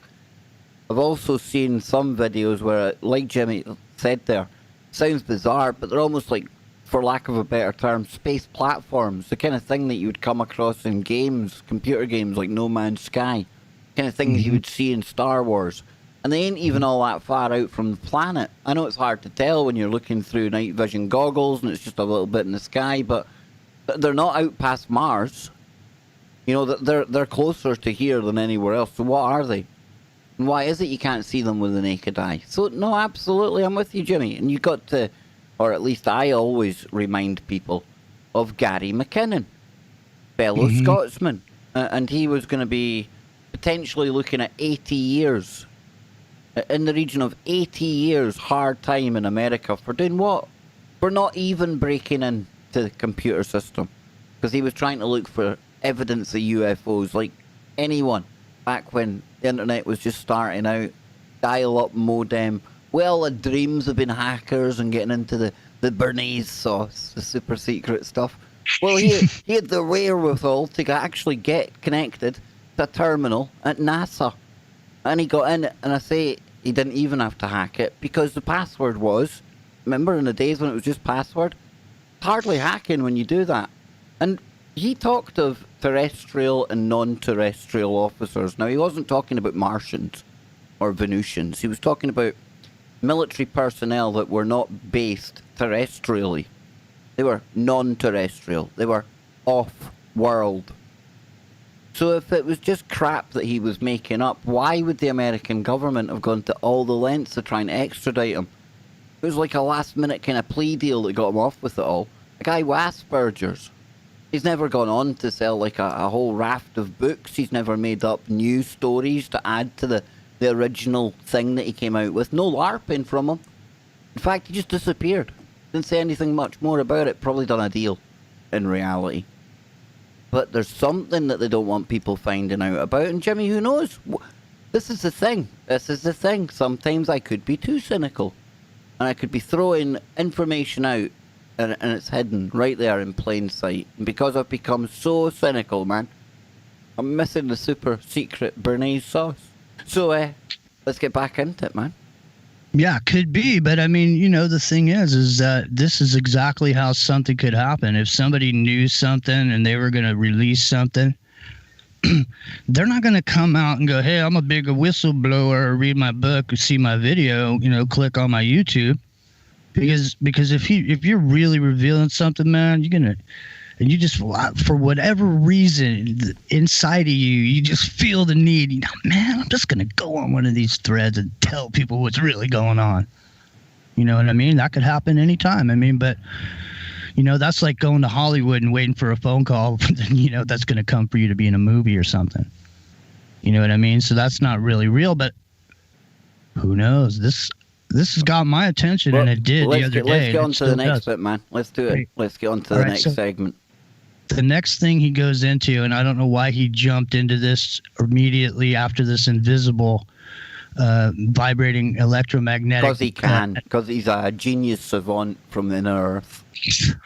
So it says counteracting thought-based directed energy weapons. Thought-based energy weapons, directed energy weapons, can be disabled using the standing wave field against them. Your own brain creates thought form reality. Well, now he's talking my kind of language. Focus on moving the energy from the surrounding air through your body and concentrate it in your solar plexus. That's like tapping into your chi, right? That's like your, yep. When you feel it is full of energy, picture it flowing out of your body and into a clear crystal sphere directly in front of your chest.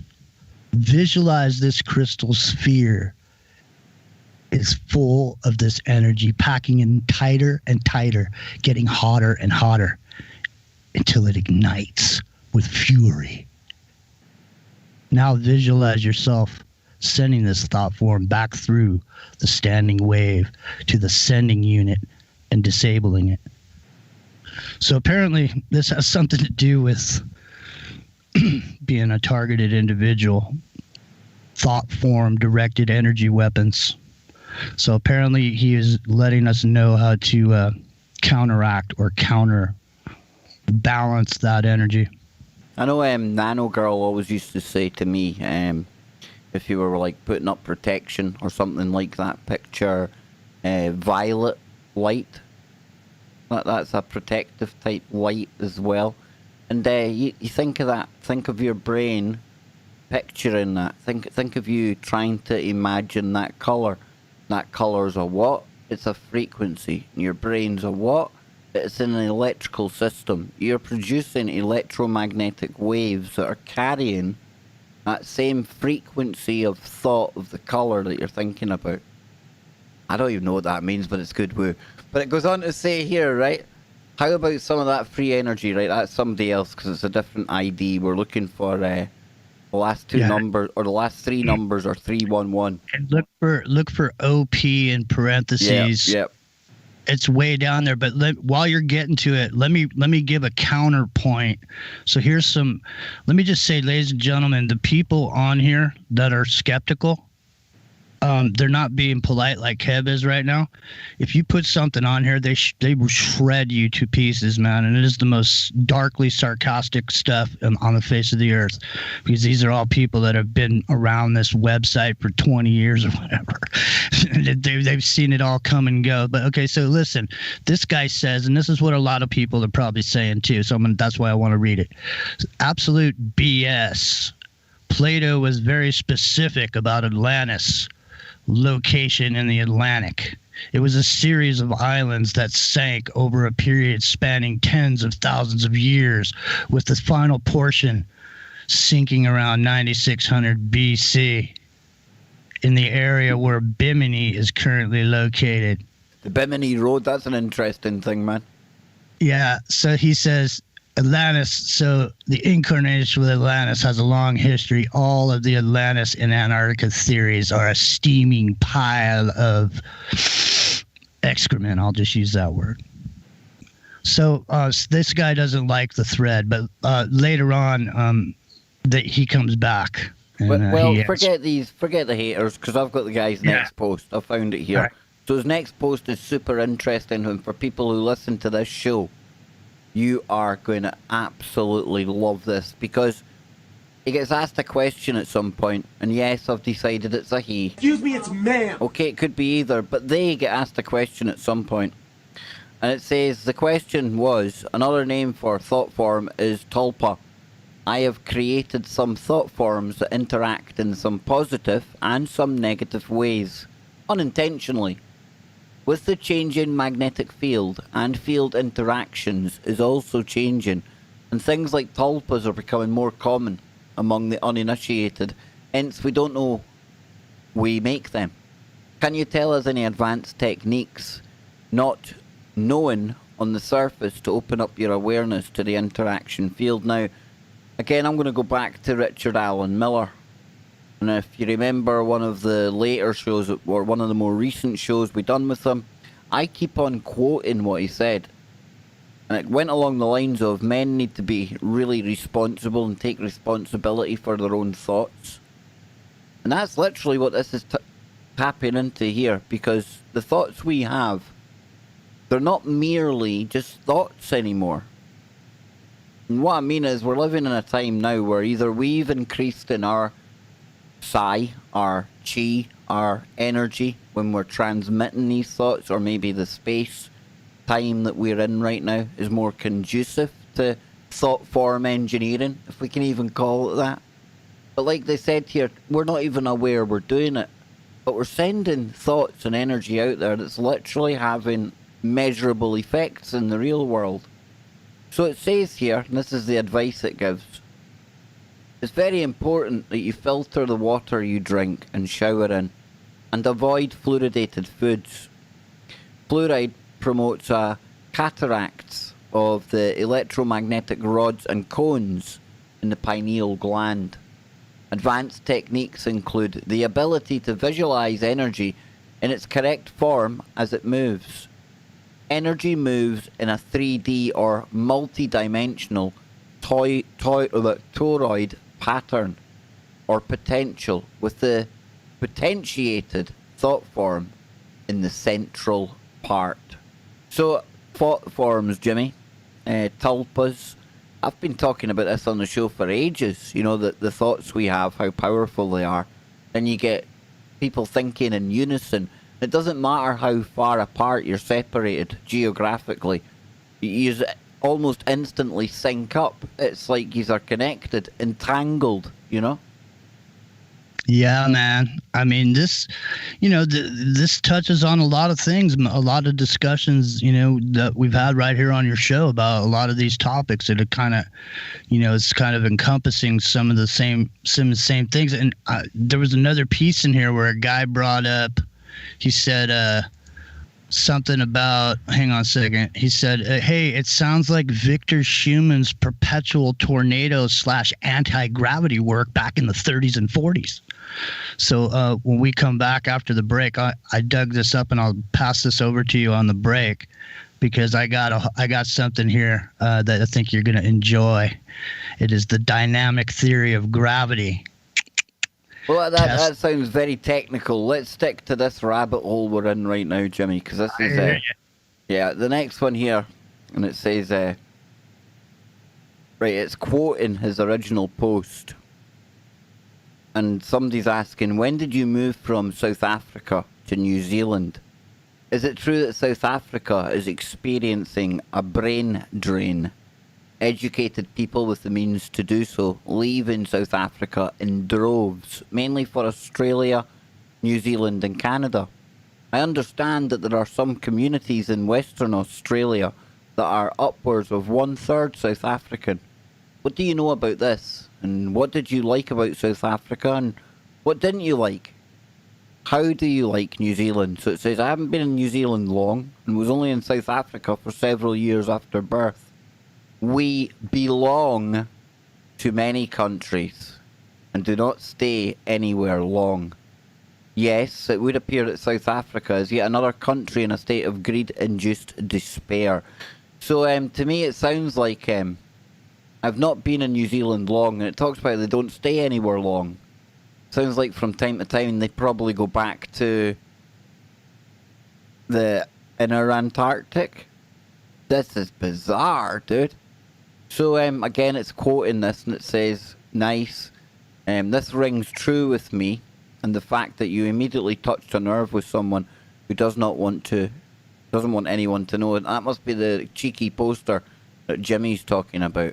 And the guy who's making the post says there are many who do not want others to know. All information that has been hidden has been compiled and will be released eventually.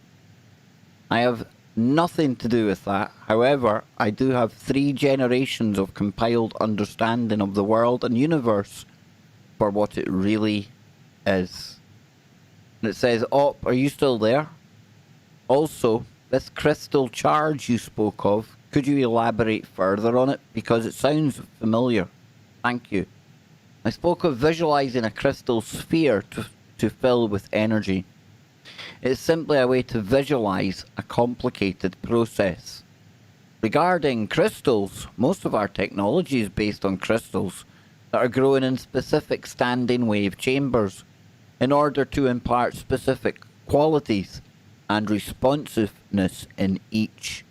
A crystal is a 3D representation of an underlying electromagnetic field. Wow. So somebody, that's pretty cool, Jimmy. Yep, crystals, man. I know, and they're grown, right? Yeah. So they're grown in these standing wave caverns or whatever. And when you you think about when you go underground, you see some of these stalactites and some of these growing things that are in some of these caverns that you can go into. This is amazing information. I said, I'll squeeze this last one in here because this one here. well, yeah, it's that short one. We'll probably get a couple, but it says here, is there any way to contact them or go to this place? And they're talking about the inner Antarctic, the inner Earth, this place, Atlantis, if you will. Mm-hmm. You may only travel there using a means that is non-internal combustion. You may contact the Antarcticians. Antarcticans. Yeah. And many other. I'm trying to give them a brand new spooky, woo-filled name, Jimmy. And many other ET races using an entanglement conveyor, a type of instant communicator that uses a laser and penning traps to read-write the quantum state of an entangled particle. So they're talking about a communication device that has a laser and penning traps to read-write the quantum state of an entangled particle. So if you've got entangled particles, that's what they're working on right now in China. And the Department of Energy, they've got the quantum internet that's using entangled particles right now. So, yep. Plus, let me just rewind like 4 minutes ago when you were talking about people being able to communicate to each other over vast differences, and you said they were entangled somehow. Yep. There you go. Entanglement conveyor belt. So it says, I'm happy to help you build one. I have the knowledge if you have the means. This applies to any technology I mention here. I will assist with construction if you have the means. Astral travel is prevented by multi-dimensional shielding. Only the invite may astrally travel to Antarctic nations. So even if you're like remote viewing or trying to, like it says, astral travel, it's going to be almost like an ethereal firewall. Like the Black-Eyed Kids, you ain't getting in unless you get an invite, right? You're almost like a vampire. You need an invite to get into their crypt, man. Doesn't it make sense? Because Admiral Byrd, he had that elongated skull. Yeah, and that's the reason I think they talk about Admiral Byrd in here at some point. We'll definitely get some. If not, I'm going to squeeze one more in. You've got me now, Jimmy. You've got me. All right. You've got me. Excellent. So it says here, will work in Atlantis for food. So somebody said, just feed me and I'll be your slave. So it says people in Antarctic nation do not work for food.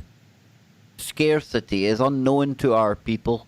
We have unlimited access to all resources.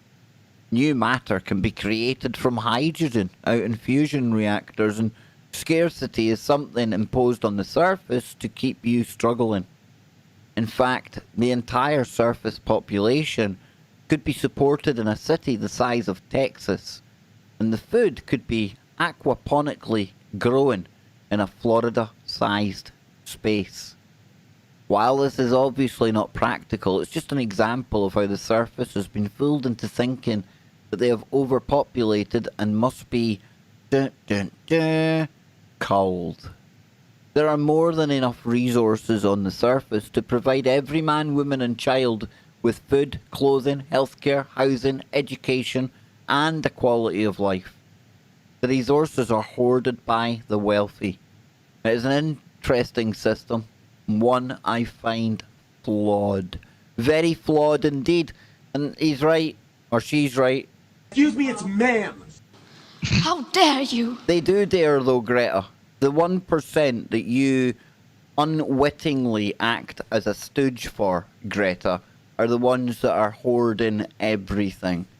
And you might think that you're their darling and you're going to go on and be the queen of the eco world, right? Wrong. They despise you as much as they despise us as well. You ain't in their club.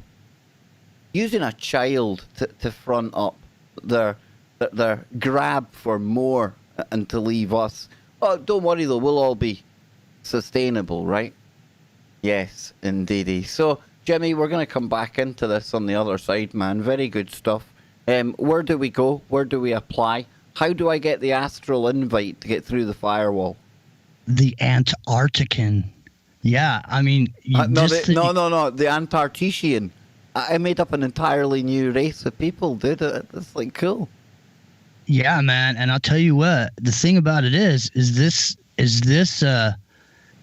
guy's coming back every day and answering questions from the day before. Well, we try and get him on the show, man. You have to get him on the show, Jimmy. Oh, okay, I could try. I've got a voice change. I can even. I've got like voice changers and everything I can use, man. All right, well let's continue. I mean, maybe he's gonna. Well, I've got time for one more here before we go to the break, right? Me too, yeah. I'm on the edge of my seat, man. A question: if this tech is available and known about, why is it not used by us here on the surface or shared with us? Well, that's obvious. It's to keep us controlled. There are several reasons. And the main reason we do not share the technology is that our council does not feel that the surface world would be ready for unlimited power. The main reason your governments do not share the military technology with civilians is that there's an oil-based economy to sustain, and you are considered no more than slaves. Now, I want to say right here and now, away from the world of godlike productions and just me talking to you now, folks, just me here. No line from no website. I think we are moving into a post-oil-based world, and it's happening very, very quickly. Now, I know we've all been kind of conditioned to say that this is all a bad thing and it's all Agenda 21 and 2030, and absolutely there's aspects of it that are absolutely evil. But at the same time, this is an opportunity for us to be looking at renewable energies, doing things where we are getting back in some kind of harmony, some kind of unison with the land, our Mother Earth all around us. Join us on the other side, and no more party political broadcasts from Kev. But it's not all grim on the other side. One more hour to go. Don't go anywhere. We'll be right back.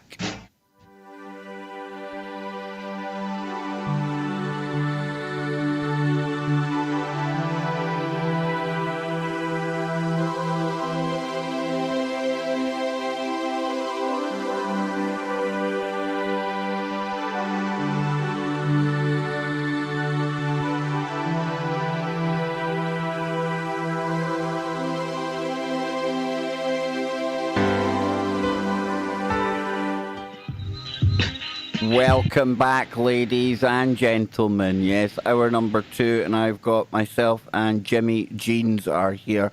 And we are going down the Antarctic rabbit hole. We are dipping our toe into the madness, the craziness, the sometimes good woo, often incredible woo of the forums. I remember when I was first starting out and I had somebody, one of the webmasters at Before It's News, asking if they could scrape me. I know it sounded a whole lot more personal than what I thought it was, but literally anytime I post on my website, they scrape that article and it gets published on Before It's News. And I used to think this was brilliant until I started to realise just what kind of stuff was also on Before It's News. Now, don't get me wrong. Don't get me wrong. There are nuggets of gold to be found from time to time. But we have to be honest, we have to be logical, and 99% of the stuff you find on forums is fiction, and the other 1% is utter lunacy. But who knows? And I tell you what, like Jimmy said to me when he was describing what he had found on Godlike Productions, there's a lot of stuff in here that definitely connects to other information we've talked about before. And in the end of the day, we're not telling you that this is 100% factual. And in fact, if we were going to LARP on it, we would never have told anyone where it came from. We would have just said, I got a phone call.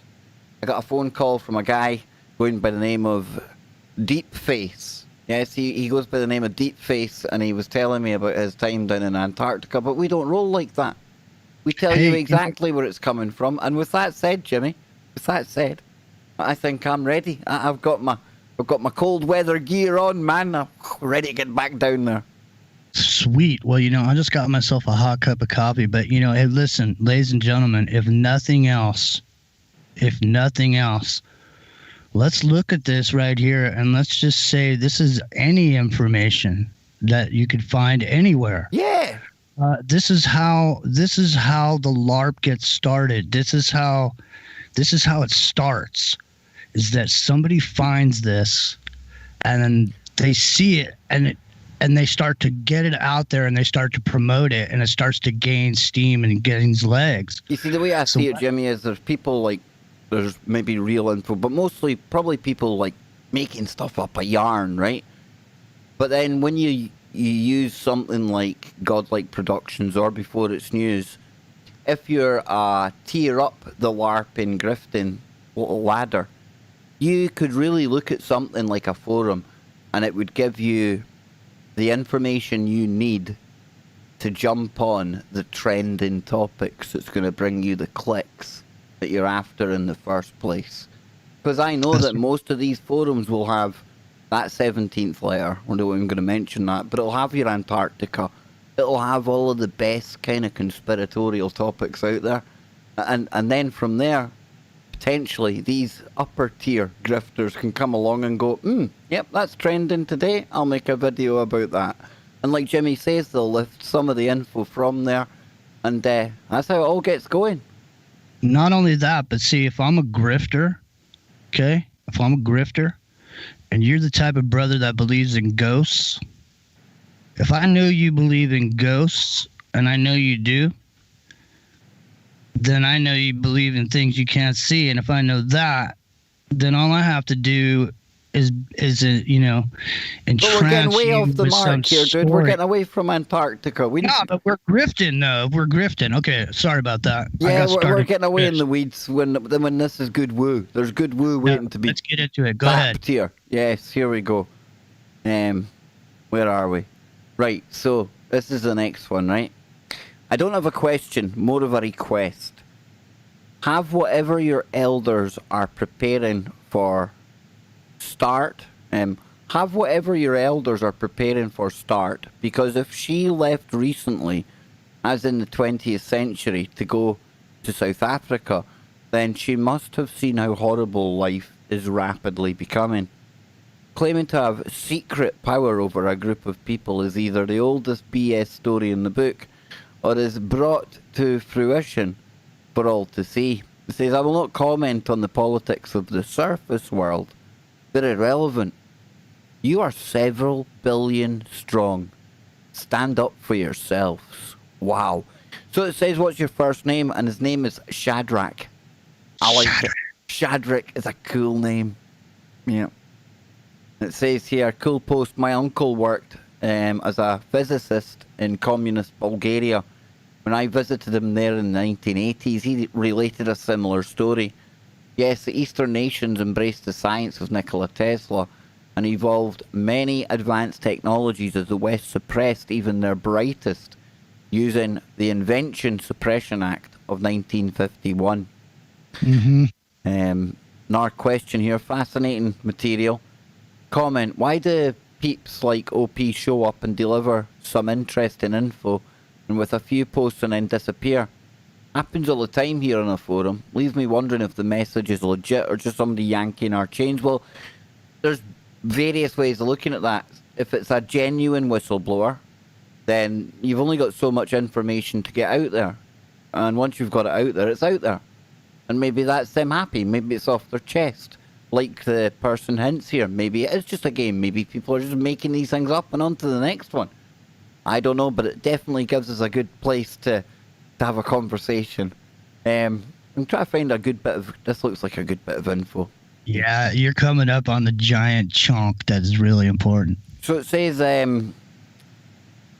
Plato was very specific about Atlantis' location in the Atlantic. It was a series of islands that sank over a period spanning tens of thousands of years, with the final portion, Poseid, sinking around 9,600 BC in the area where Brimini is currently located.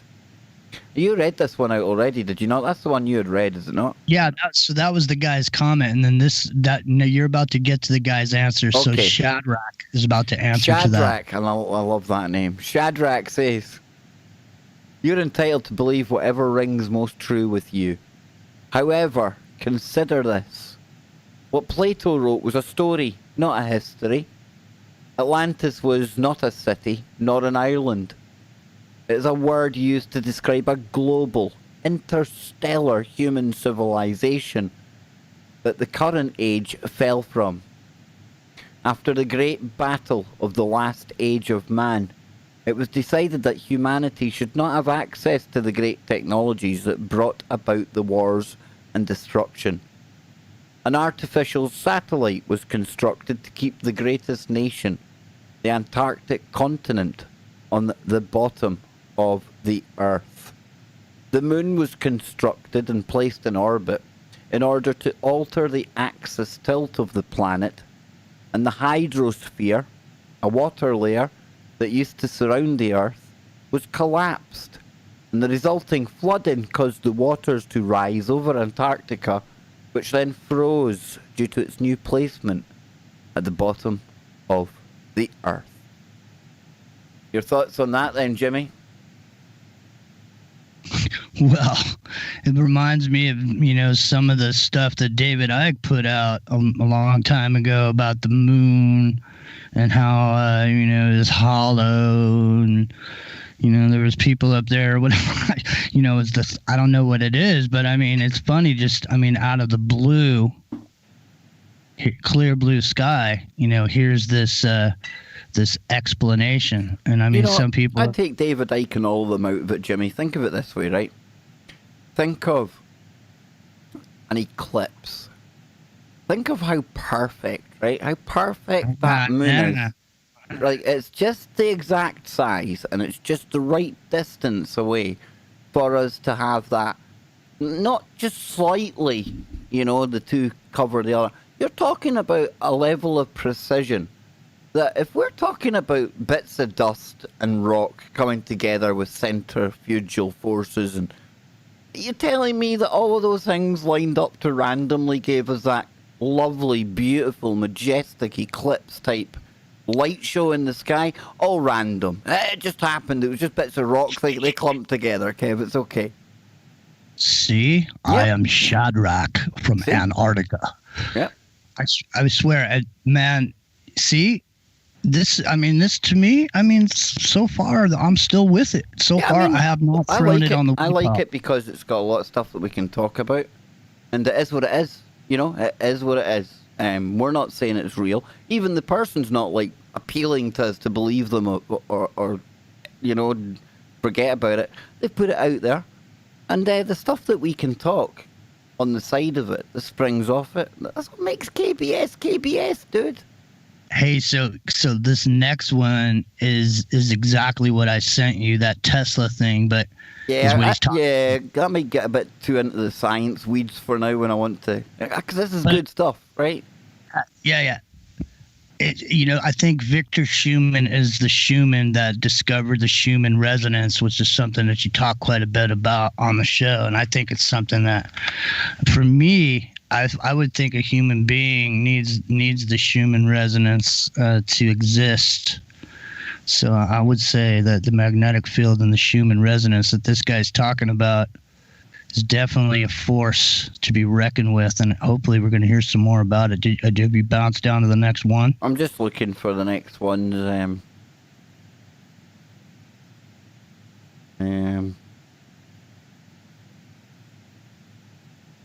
Thank you for your patience. 5 stars from me. Can Just you read tell the us? next one. Can you tell us more about the bad guys? Is the bad guys something to do with the Antarctican people? Did the USA truly walk on the moon's surface? Or how did they went through the Van Allen radiation belt? Actually, quite simply. How old is the Earth? And it goes on to say, and he's going to answer it here, I hope. Number 1. Okay, so the National Socialists from back at that time in World War II did not go to the moon. I do not know much more other than it's artificial. Question 2, did those same bad guys have something to do with the Antarctican people? They are our ancestors. Yes. I will not comment on the bad things that happened, except to say that no one's ancestors are innocent. We chose to move on, that is all. Awesome. So you see, they haven't got any, like, this historic guilt attached to them. You don't see them having to go to, like, all these kind of privileged classes and stuff like that. They've ditched all that. Oh, I want to head for Antarctica. They've got it sussed down there.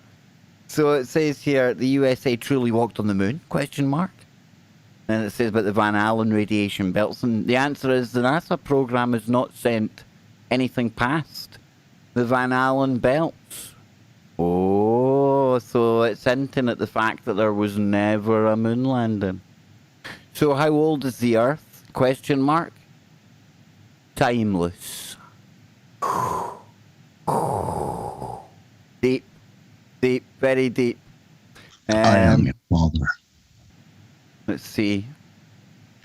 So the thing about it is that it's interesting up until this point because, you know, I mean, the Earth is timeless. That's interesting. How far does the Earth go back? Way back. How far back? Nobody knows. It's timeless. That's a pretty bold statement, I would say. This is a good one here. It's talking about other programs that have been to the moon. And it says, absolutely other programs, but not public ones. Not to the moon. Not to Mars.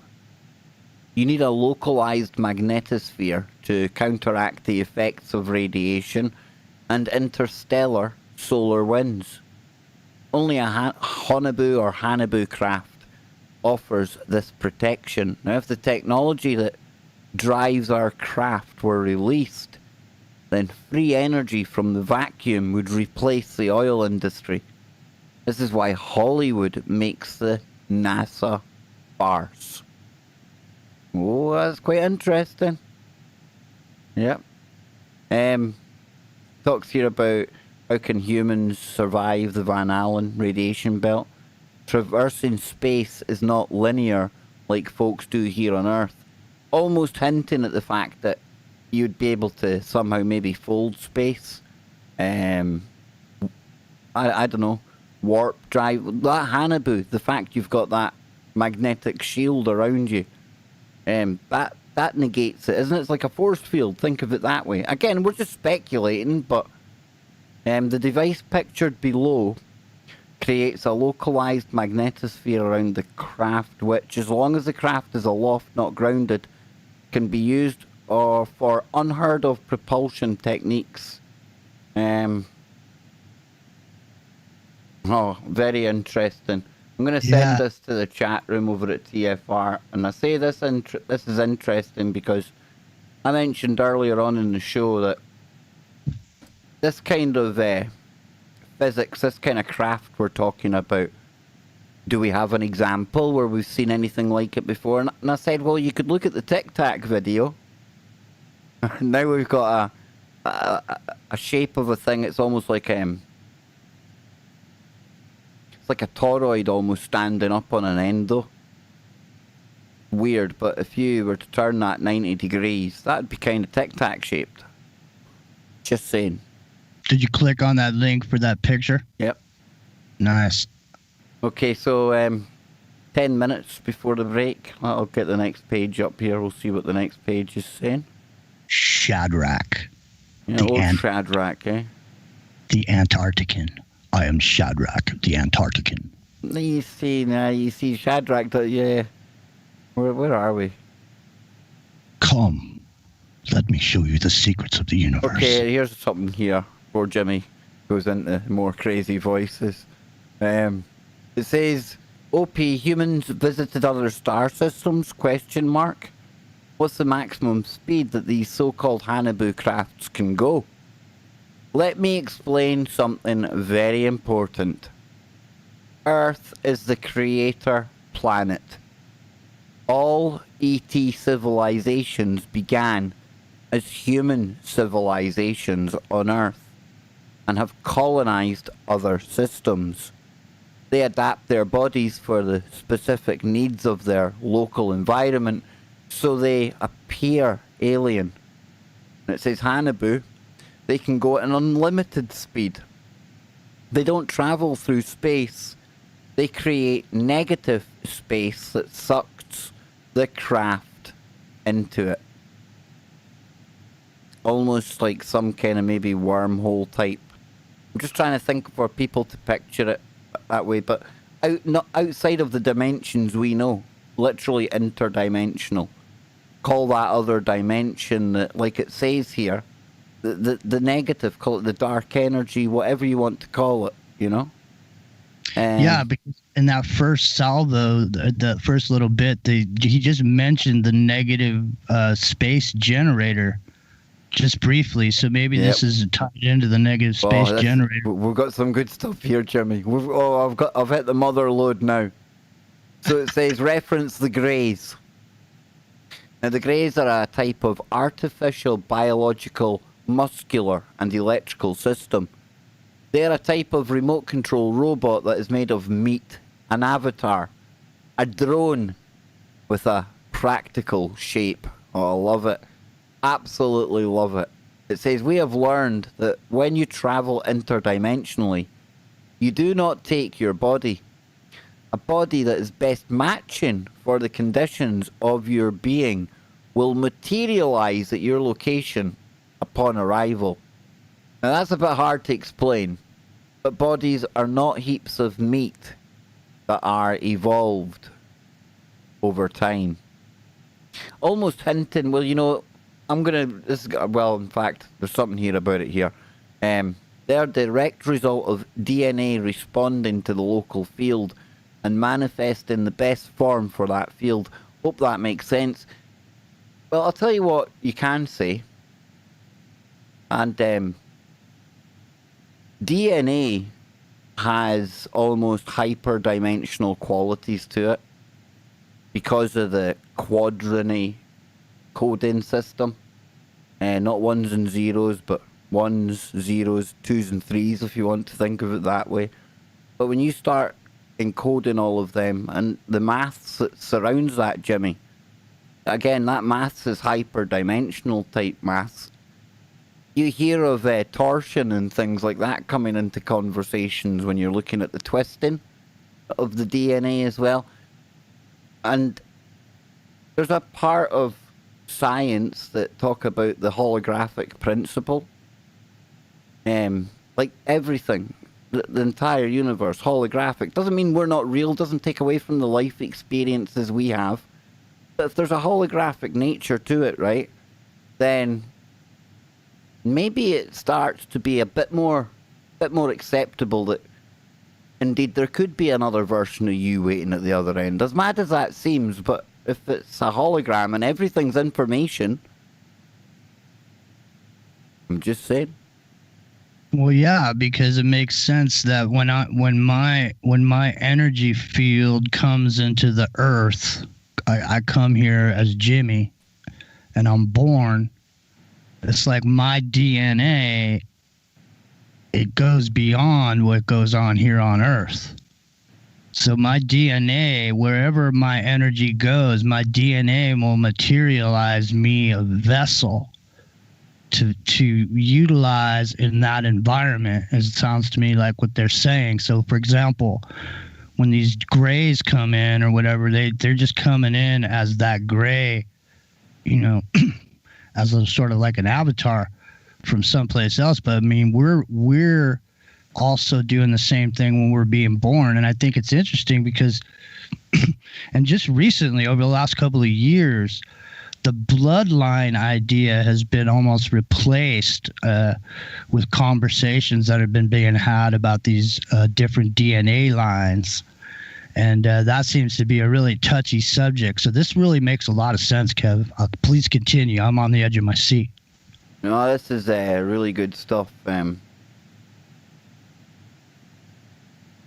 Really, really weird. I'm going to come back to this stream of things here. I'm loving this. I'm glad we went down this road tonight. So it says here,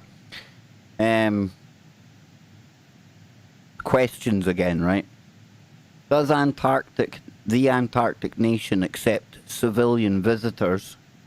2, assuming they do, when people from the surface join your nation, is it a one-way ticket? Do they simply become missing persons here on the surface, or have their accidents faked, etc.? Number 3, was it political power structure, or what is the political power structure of society there? Number 4, what is the main language used? So we come to the actual answers. It says, do you have machinery? Does it convert electrical energy into physical motion? And he answered yes. However, our technology is based on vortex implosion techniques, not explosion. Do you have magnets, or do you use magnets in motors? What we use what you would call meta material.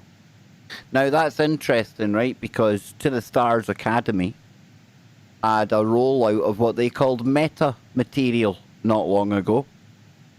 It says here, they are not just magnetic, but incorporate aspects of electrical conductivity, gravitic, and magnetic properties. Does this energy need to be regulated? Absolutely. It could cleave the entire planet. Does this energy need to be stored? No, it's freely available from the ether. And of course we can look at Nikola Tesla and various other physicists along the way that have been tapping into that. What do you use for storage devices? Ha ha ha. No danger. Crystals that are growing in a vril field that is specifically tuned to the energy we wish to harness. Now I'm laughing, because I think it was when we had Felicia on the show on Monday. We were talking about crystals there, and I was talking about how maybe everything's maybe even stored, like a library of Alexandria, Jimmy, you know? Weird. How do you transmit energy to devices once collected? Using quantum entanglement, yep, or standing wave coupling. Do you consume monoatomic gold? Yes.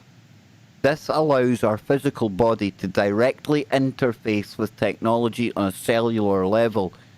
So we hear and we learn in this one little part here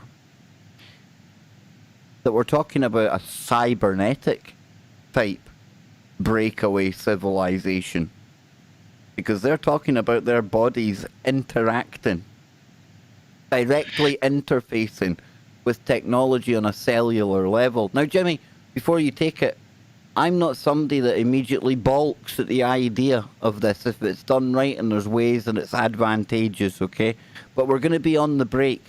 And I want you to hold that thought for when we come back, because the music's going to kick in just a moment. I want to take this chance to remind people, stay tuned. Because after today's show, wow, this has been a head melter.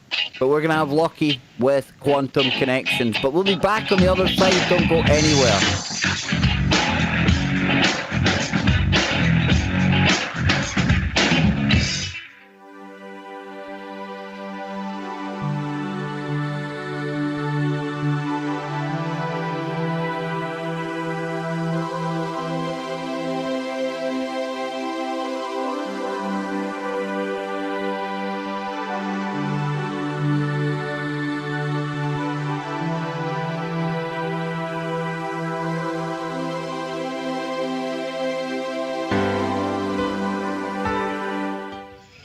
Welcome back, ladies and gentlemen. We're moving into the final part of today's Kev Baker show with me, your host, Kev Baker, and we've got Jimmy Jeans here as well.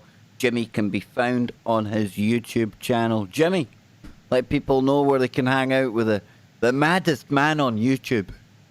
And that takes some doing.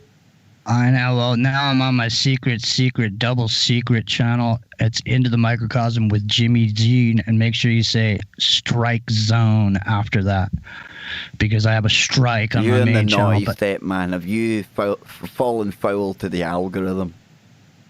The algorithm. You know what, man? I took the algorithm out. I partied with the algorithm. I spent a bunch of money. Dude. You're the one person You've got to be the person who, for me, you literally purposely go toe-to-toe with the algorithm. Like, you step into digital space and you say, oh, algorithm, come here. I'm going to throw content at you and I'm going to see what sticks. I'm going to see what gets by you.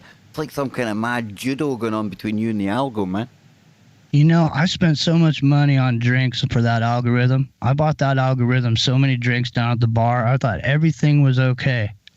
But the algorithm just used me. You know, just used old Jimmy, tossed me out and threw me a strike. And not only that, when he threw me the strike, then to add insult to injury, some video I made like 2 years ago was on there. And there was some little chunk from 1979 that somebody had a piece in there from a documentary they didn't like. And they gave me a copyright strike too. So now I don't get to come back till December 25th. Pesky buggers, right? Anyway, I'm going to ask you again, right? Because this is where we finished up the last time. We kind of finished up by finding out that these people, the Antarcticans, they're actually a cybernetic society. What's your thoughts on this, Jimmy, before we go further on it? Yeah, because I was hearkening back to the original salvo up there where he was talking about his great-great-grandmother having these abilities that she at first were natural and then later on involved technology. And so this must have been, you know, there must have been a moment in time when these people from Germany that came here, there must have been a moment in time where they advanced enough to understand the technology and to move into this next wave of being able to communicate. So it's an interesting, I mean, this is, you know, like I said, I'm on the edge of my seat. I mean, so pretty far. Cool, man. Pretty cool. So it says, can you transmute water into anything else? We can transmute any matter. All matter is simply compressed hydrogen. Do you think, or do you drink anything other than water? Shadrach, beer and wine is abundant. Awesome. Is there any element that you have that is not on the periodic table? Yes. There are several hundred unknown to you. There are multiple levels within higher vibrational frequencies. So it says, here's the next one from Shadrach. Let's see. He's just quoting what he said before. Let me see. Shadrach. Okay, so, no, that's not much of a line of thought there. He says every human has an electromagnetic detector in the center of your skull that can be used to communicate with one another. Now, in the shows that we've done with our Australian friends, big shout out to Luna, Donnie, Ken, Jess, they talk about the Bush Telegraph. And when they came on the show and they were talking about the Bush Telegraph, I was thinking, what's that all about? A telephone out in the outback? No, literally, Bush Telegraph is where you can sync my mind to your mind to my mind. Like the whole kind of mind melding that kind of goes on in Star Trek, but only this is real. This is a real thing, and again, this is why it's important for us to be in tune with the planet. Like Jimmy mentioned the Schumann resonance earlier on. It does all tie in. And once you're in tune with the planet, then it only makes sense that only then does your machine, your body, your mind start to work more powerfully. But it says it's called the pineal gland. Discussed earlier many times on this forum. Hi Shadrach, I am Dean. Have you ever attempted to intervene in the surface world affairs? At what level and what sort of contact do you have with any of the world's various institutions? Nice to virtually meet you, Dean. We do not interfere unless the event would cause an extinction-level event or affect our nation. For instance, you will often notice our craft disabling nuclear devices. We will not allow nuclear warfare. Now, I have watched a stunning documentary about UFOs and nuclear sites, nuclear power stations, nuclear weapons tests. It's quite anomalous when you look at the statistics of how many of these UFOs pop up around these places, around silos. Rendlesham Forest, for goodness sake. I mean, nobody even knew that the Americans were storing nuclear warheads there at the time because it was against every kind of pact that had been signed, the Warsaw Pact and NATO and everything else. There wasn't meant to be anything there. But that's where, in 1980, we had our most significant UFO sighting ever. And it came out that, voila, just like I'm saying, these UFOs, they didn't pick out RAF Bentwaters just because it was there. No, it's because potentially it was housing nuclear warheads at the height of the Cold War.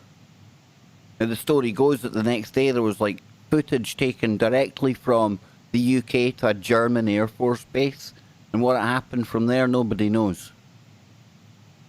I'm not saying this proves what's been saying here. I'm just saying anecdotally, it fits. So it says upgrades. I mean, and so, that's the thing. Whenever anyone's ever discerning information, too, is the thing is like you're reading through something, and how many abstract bits of information are you holding in your head that also justify some of the things that you're reading, yet you're hearing, and you immediately start aligning. So you're saying, oh yeah, man, this resonates with something, and this resonate. I mean, wait till we get to this next little chunk, ladies and gentlemen. I mean, this is an intense piece that's coming up here from Shadrach the Antarctican. Here we go. So it says upgrades. The sun is a plasma anode cathode. See, I'm already in love. You had me at plasma anode because this is tying in with an electric universe. Which, listen, I ain't no physicist. Damn. I was trying to help my son with his electronics kind of homework the other day. I ain't even like an amateur crap person at electronics. But from what I've seen brainy people talking about, like people who are intelligent, that electric universe makes a whole heap of sense. And not only that, you can recreate things in the lab. Yeah, you can actually recreate things that you see in space. Go figure. And that's what science is meant to be about. But it says the sun is a plasma anode cathode that is tied to the Earth's core. And the singularity, or central sun. The sun and central sun project electrokinetic energy vortexes on which DNA molecules align, forms, and functions. Your body and DNA are directly linked via a type of electromagnetic connection to the sun and central sun. And as the central sun sends out a signal reaching us now, the solar system gets an upgrade, as do the creatures. The central sun is intelligent, and it uses its projections as nodes through which to gather more data and experiences. So this hints at an upgrade going on now. So we keep coming down. I'll look for... Here we go. Admiral Byrd, Jimmy. We're each projections of the central sun. The central sun. Maybe all this, maybe all these references to the sun we've been seeing, maybe it doesn't mean the sun in the sky. Maybe it means the central sun. Well, it says, Admiral Byrd, we need to get into this because please. Admiral Byrd's journals are interesting, but have an included element of fallacy. He and his troops were indeed in the Antarctic nation. They were rescued by one of our scout teams. Yes, most who are familiar with Tesla should understand the basics of this technology. It is at least 100 years old at this time. It's simply been suppressed. There are many surface dwellers that power their homes and farms using technology in secret. Reich, Schauberger, Tesla, dark nights of science. So Schauberger is Schumann, but that's his real German name is Schauberger. Schumann's a German name, so why did he swap one German name for another German name? Not sure. I thought of that myself, and I thought to myself, maybe it's because there's something associated around his name was on some list or something somewhere. He was on the list. Okay, I found more woo here. Right. It says we live indefinitely. Sorry. Our bodies do not deteriorate due to time. We are not immortal, but are still accidents. But bar that, we live indefinitely. Right. Let me read that again. Right. We live indefinitely. Our bodies do not deteriorate due to time. We are not immortal.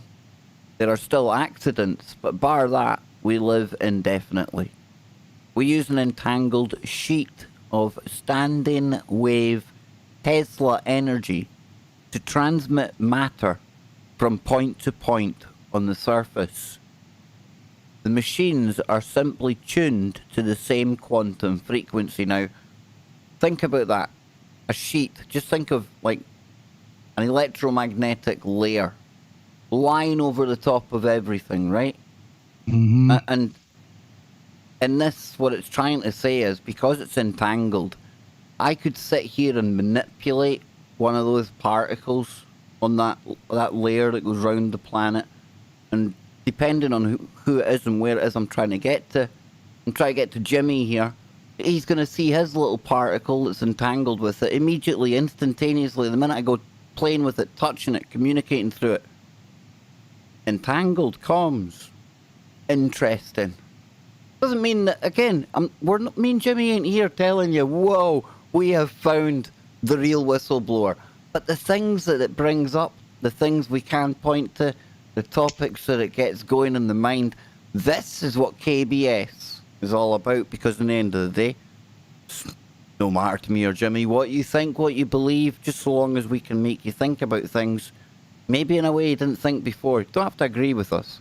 In fact, it's better if you don't, because then you might even start challenging your own beliefs as well.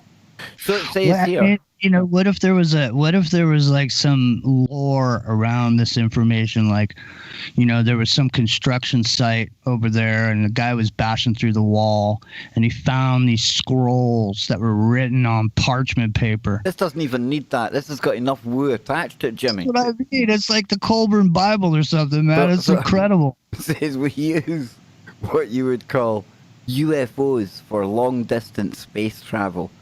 Haunebu flying disc craft.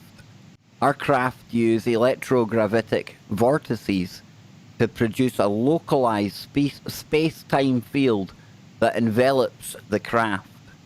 They are capable of traveling through atmosphere, water, and space.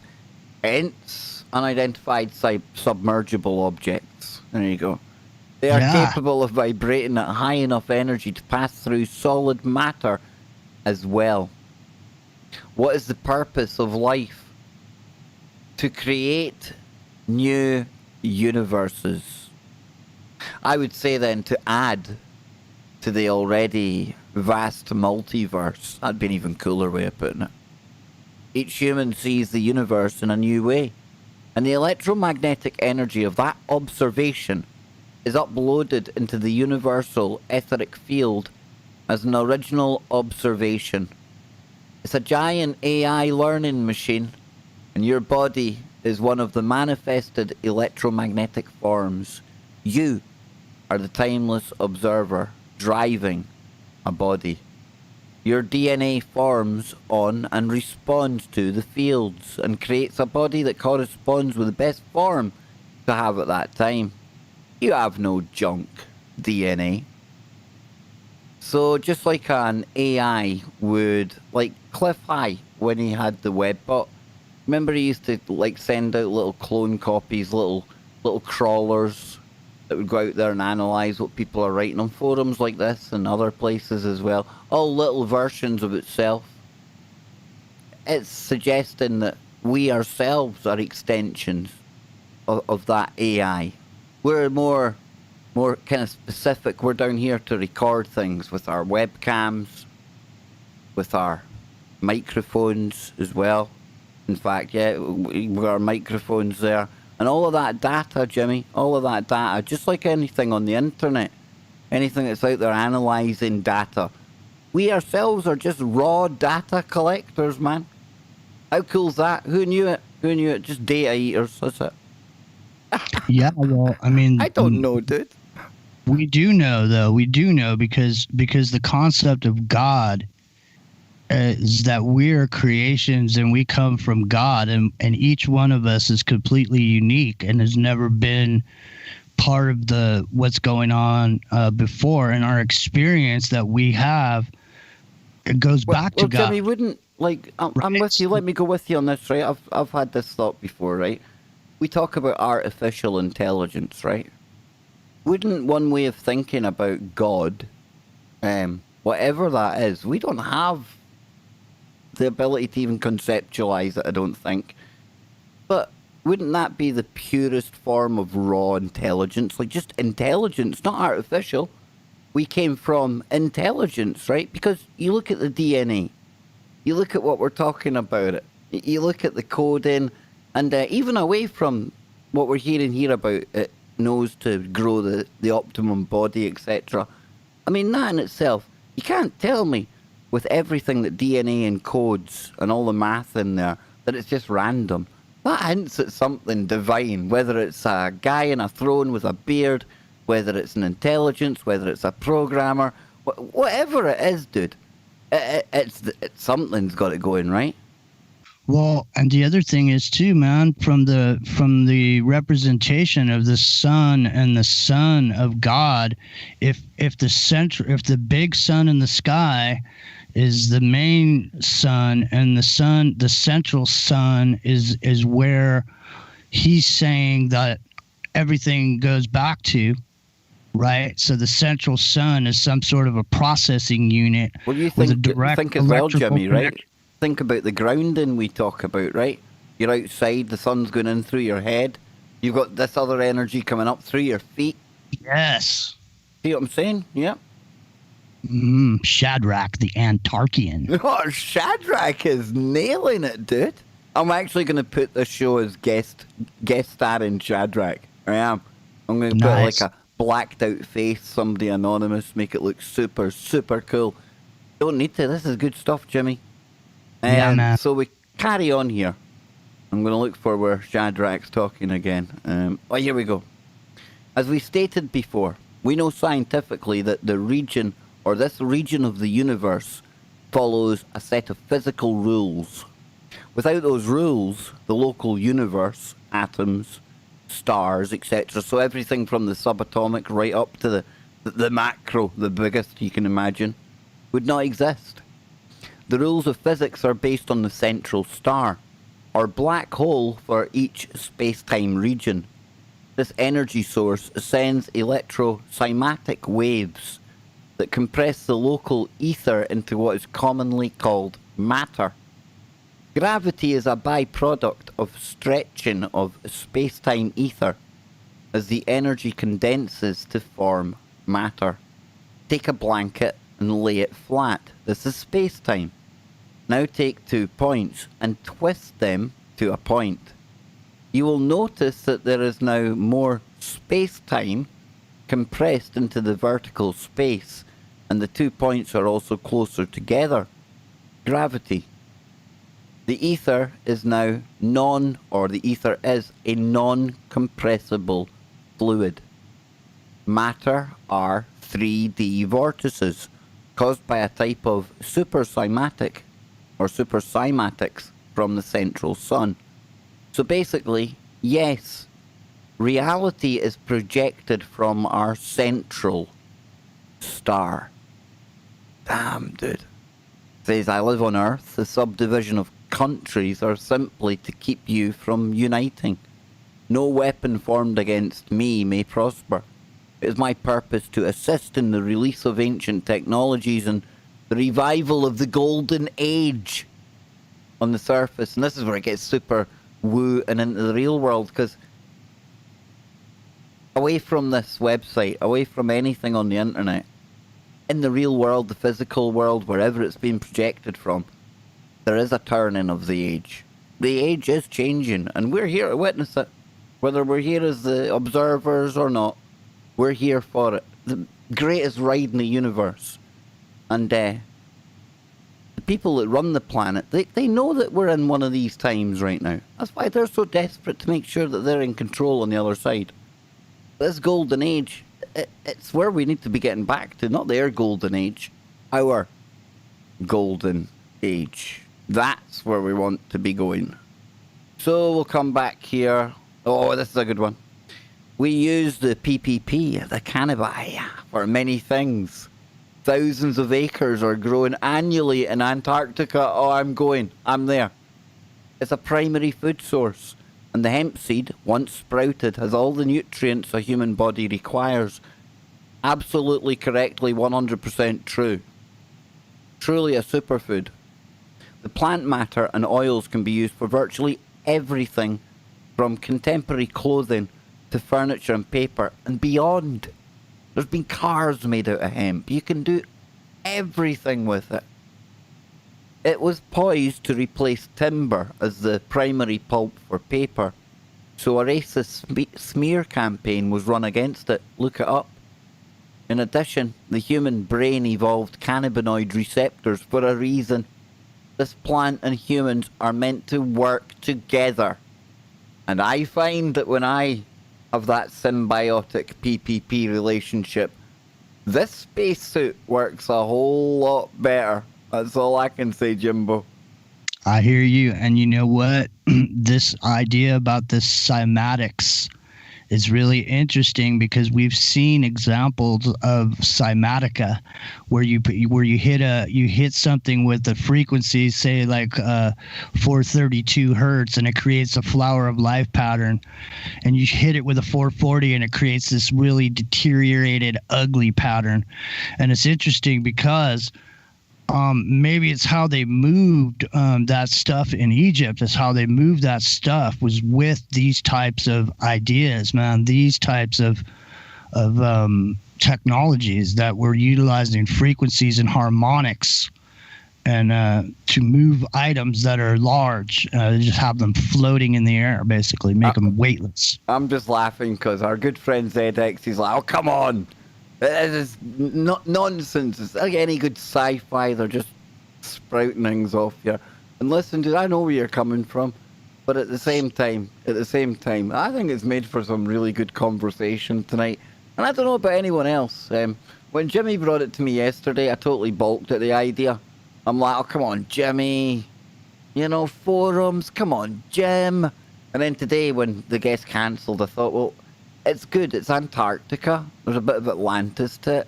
We'll go there. I've had good shows with the doc about that kind of stuff, and I tell you what, I'm glad I did. And at the end of the day, I declared many's a time where we're getting this from. I didn't at any point do the kind of blue chicken thing and say, "Listen, I got taken out of my bed one night, and you won't believe this." And usually when somebody says you won't believe this, you won't. But no, I didn't get given this by a bunch of like multicolored hippopotamus on Neptune. Nothing like that happened. It's from a forum. It is what it is. And I like how it does link in. You know, whoever's written this, whether it's true or not, it's a damn fine piece of woo, because it links into so many real topics. And here's the problem. And this is the more serious thing. Away from this story. You see, this is what is at the center of every good LARP.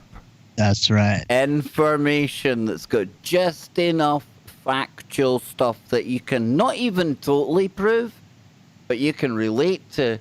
Then it like Jimmy says, it convinces you, it seduces you in more. And then it's the stuff that's a bit more out there that, hey, The guy proved himself 2 out of 3 times already. I'll go with it. And that's, ladies and gentlemen, that's the hallmark, the template of every good LARP. Yeah, there's a story in there, but it's the bells and whistles you need to watch out for. And Jimmy, this has been a multi-dimensional, multi-layered show. Awesome tonight. Because great woo, great info, thank you. And not only that, at the same time, without anyone knowing, and I kind of realised about the second segment we were doing, that we would finish off the show by saying, for every bit as good as this is, beware the stories that sound like this. Because these are the ones that you end up falling hook, line and sinker for. Jimbo, it's been a blast. Hell yeah, this has been a good one, Kev. Thanks for having me, man. I appreciate it. Oh, I've loved it, dude. I've loved it. You see how it all comes together on KBS?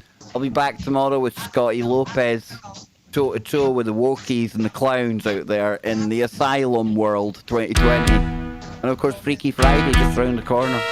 Stay tuned for Lucky coming up.